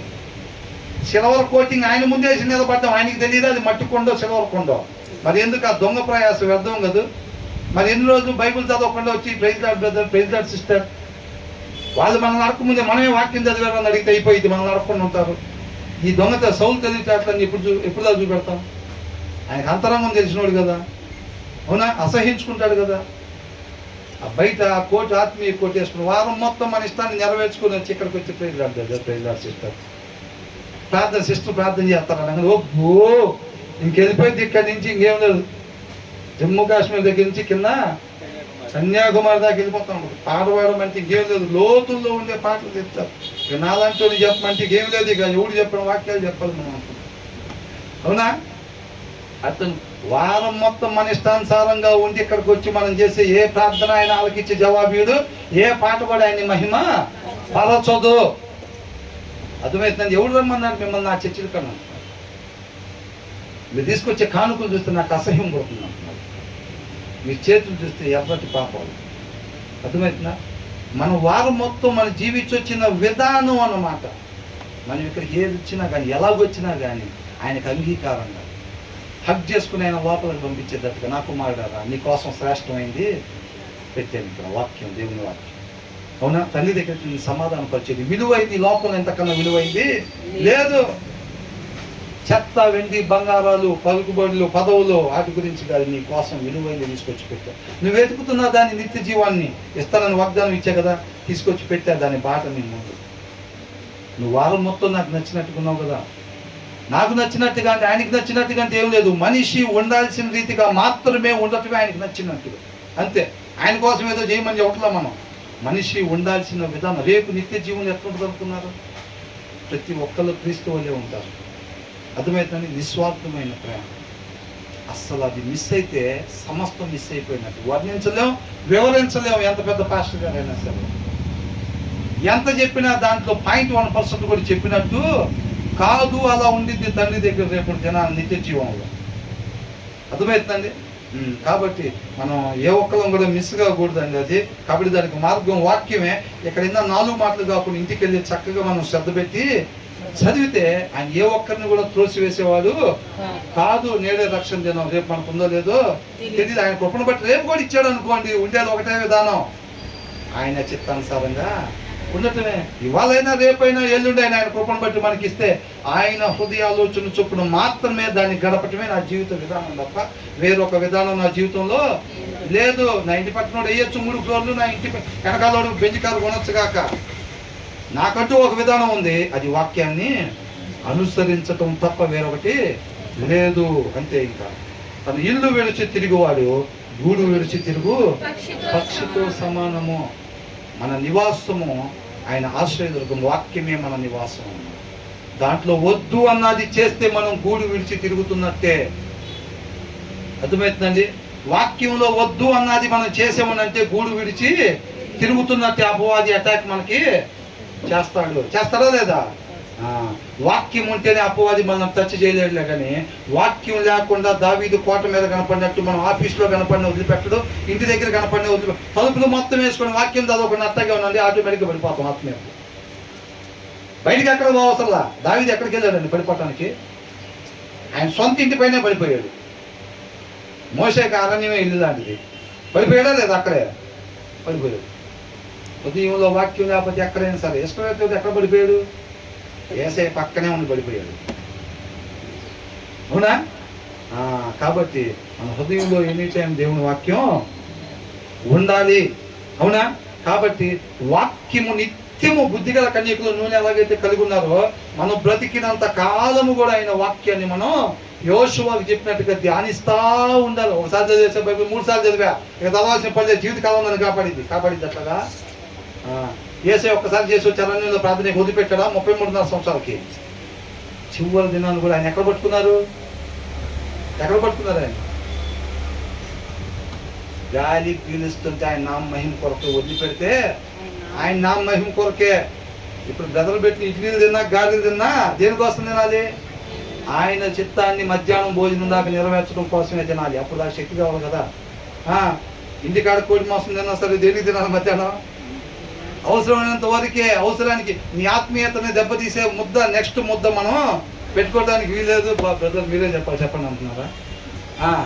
మనం సాయంత్రం వరకు దేవుని చిత్తాన్ని నెరవేర్చడానికి శరీరానికి శక్తి కావాలి. కాబట్టి దానికోసమే తింటున్నా, దానికోసమే గాలి పీల్చుకుంటున్నా, దానికోసమే ఉద్యోగం చేస్తున్నా, దానికోసమే ఆ ఇంట్లో ఉంటున్నా, దానికోసమే ఆ వాహనం వాడుతున్నా, దానికోసమే ఈ షర్ట్ వేసుకున్నా, దానికోసమే ఆ చెప్పులు వేసుకున్నా. దేనికి వేసుకున్నారు బ్రదర్? ఈ చెప్పు దేవుని చెప్తున్నారు.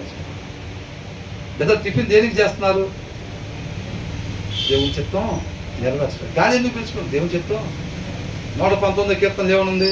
నీ ఆజ్ఞలను నీ కట్టడలో గైకొనటకు నన్ను బ్రతికించు ప్రభువా అంటున్నాడు. దేనికోసం బ్రతికించాలంట?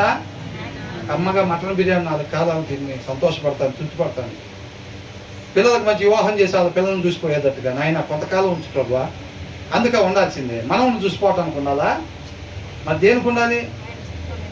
ఆయన కృపను బట్టి మనకు ఒక క్షణం ఇస్తే ఇంకా ఏదో ఆలోచన ఉంది ఆయనకి, ఇంకా ఏదో నా ద్వారా చేయాలని అనుకుంటున్నాడు. కాబట్టి మనం పూర్తిగా ఉపేక్షించుకుంటే ఆయనే ఆ కార్యం జరిగించి ఆయన నామాన్ని మహింపరుచుకుంటాడు. అవునా కాదండి? అందుకోసమే ఉండాలి. మన నిరీక్షణ అదే అయి ఉండాలి.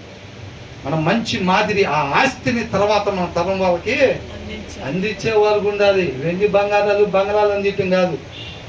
అర్థమవుతుందండి? మనం చేయాల్సిన ఆస్తి ఏంటంట? నీతిమంతులుగా మనం జీవిస్తా, ఆ వాక్యాన్ని మనం ధ్యానిస్తా, వాక్యాన్ని అనుసరించే జీవితం పిల్లలకి కంటి ముందు కనపడాలి. మనం చదవకుండా బైబిల్ చదువు అని పిల్లలకి అంటుంటే వాడు కూడా ఆ మొక్క చెవటం నేర్చుకుంటారు తప్ప వాడు కూడా అనుసరించడం నేర్చుకోడు. అర్థమవుతుందండి?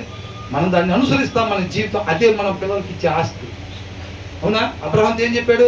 నన్నుగా నువ్వు తెలుసుకో, నీ పిల్లలకు చెప్పు, వాళ్ళ పిల్లలకి చెప్పు. మోషేతో కూడా అదే చెప్పాడు. దావీదుతో కూడా ఏమన్నాడు? నన్నుగా నువ్వు తెలుసుకో, నీ అవసరాల కోసం నా దగ్గరికి రా, నీకేం కావాలో నాకు తెలుసు, రాపోయినా నేను చేస్తాను. అవునా? నన్నుగా నువ్వు తెలుసుకో. దాని ప్రకారంగా ఫస్ట్ నన్నుగా ఎవరు తెలుసుకోవాలంట? నువ్వు తెలుసుకో ఫస్ట్. తల్లిదండ్రులు తినమే సీసాలు తాగుతూ ఉంటాడు, నువ్వు పాస్టర్ అవ్వాలంటాడు పిల్లల్ని. ఏంటంట? ఈయన పోయి మందు షాప్లో మందు తాగుతూ ఉంటాడు, నాన్న బంగారం నువ్వైతే పాస్టర్ అవ్వాలరా, నువ్వైతే పాస్టర్కి ఇచ్చి చేస్తానమ్మా నిన్ను అని ఏడుస్తూ ఉంటాడు మందు తాగి. ఏంది అది అయ్యేది? కొద్దిగా 4-5 సంవత్సరాలు తేడా అంతే. నువ్వు చిన్నది తెచ్చుకుంటాడు, పెద్దది తెచ్చుకుంటాడు, అంతేనా కదా? అది కాదు మాదిరిని కనపరచడం అంటే. అర్థమవుతుందండి? మనం మంచి మాదిరిగా ఉండేవారుగా నెక్స్ట్ తరానికి మనం అది అందించి మన జీవితాలు ముగించే వారంగా ఉండాలి. కాబట్టి దేవునికి మహిమ కలుగుగాక. ఇంటికి వెళ్ళిన తర్వాత అందరూ కూడా మనం మరలా దేవుని వాక్యాన్ని ప్రతిదినము కూడా చక్కగా ధ్యానించి ఆ రీతిగా మాత్రమే ఉండాలని ఆయన ఆశ్రయించి ఆయన నామాన్ని మహింపరిచే వారంగా ఉండాలి.